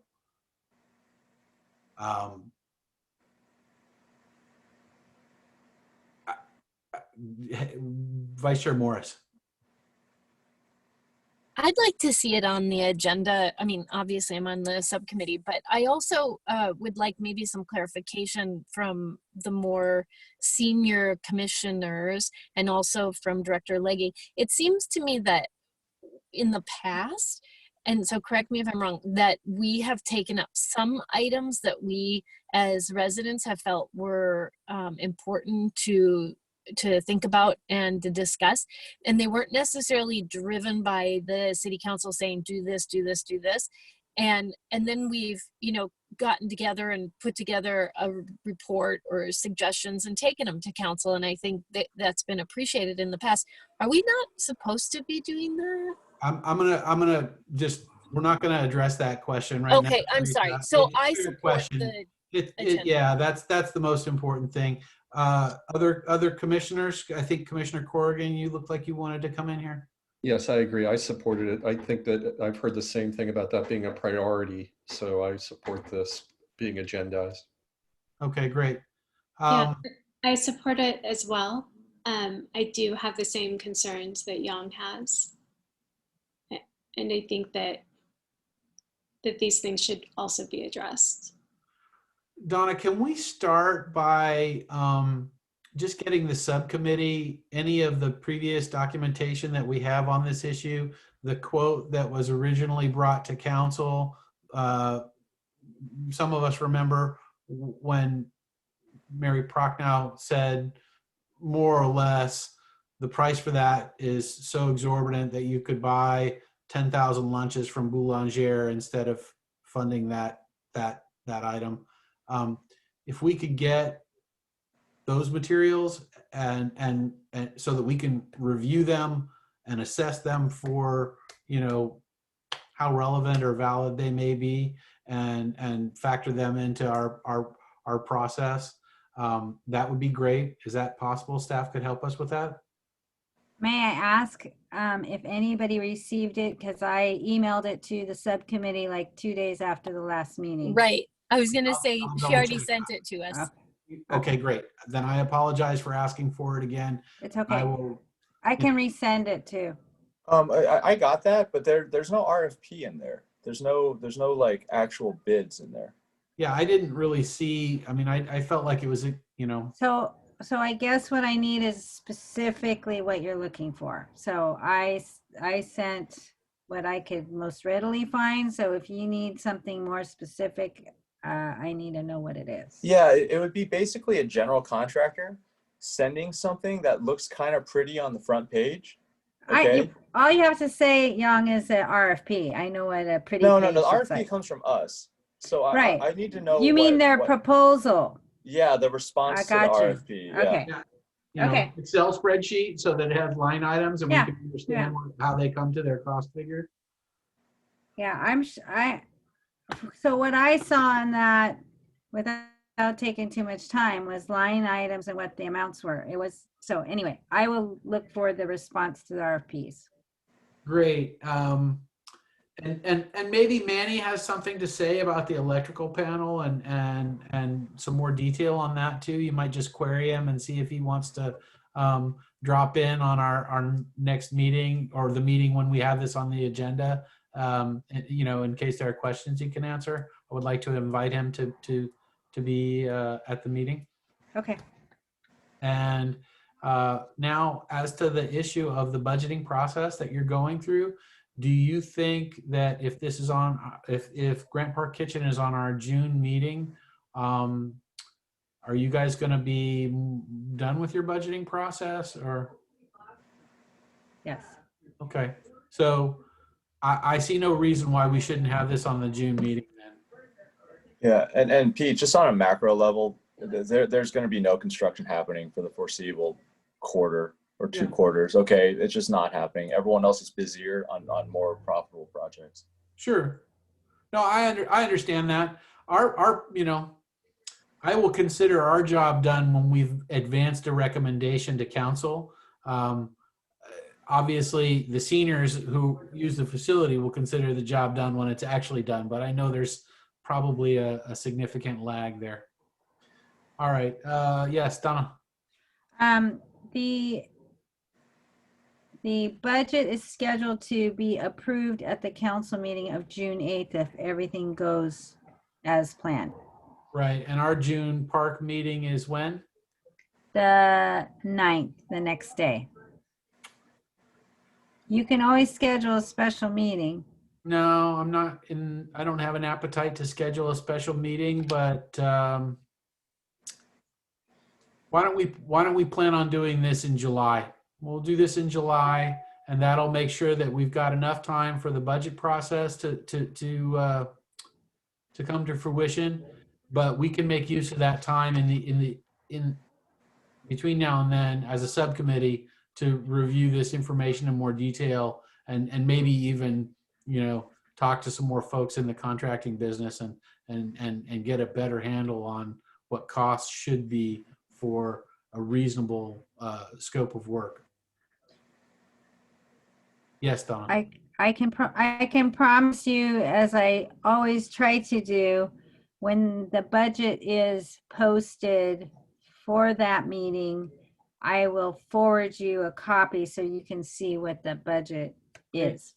Great. If that helps. No, that helps, definitely. Now, are there other items that the commissioners would like to see on future agenda? I mean, as I look at the work plan, you know, when do we want to have a report on dog park, on off leash, a pilot program? How long has it been going for? 1 month. It started April 1st. So we're putting together a report anyway. So when we get it all together, we can certainly share it with the commission. Donna, do you think your staff report is going to be done by the June 9th meeting? Yes. Is the subcommittee prepared to give a report at the June 9th meeting? We're working together.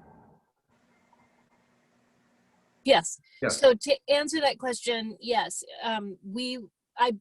it will be handled either by us or by staff. So again, we are working with staff on this, and staff is working with this on question this. is, do we put it on the agenda June 9th?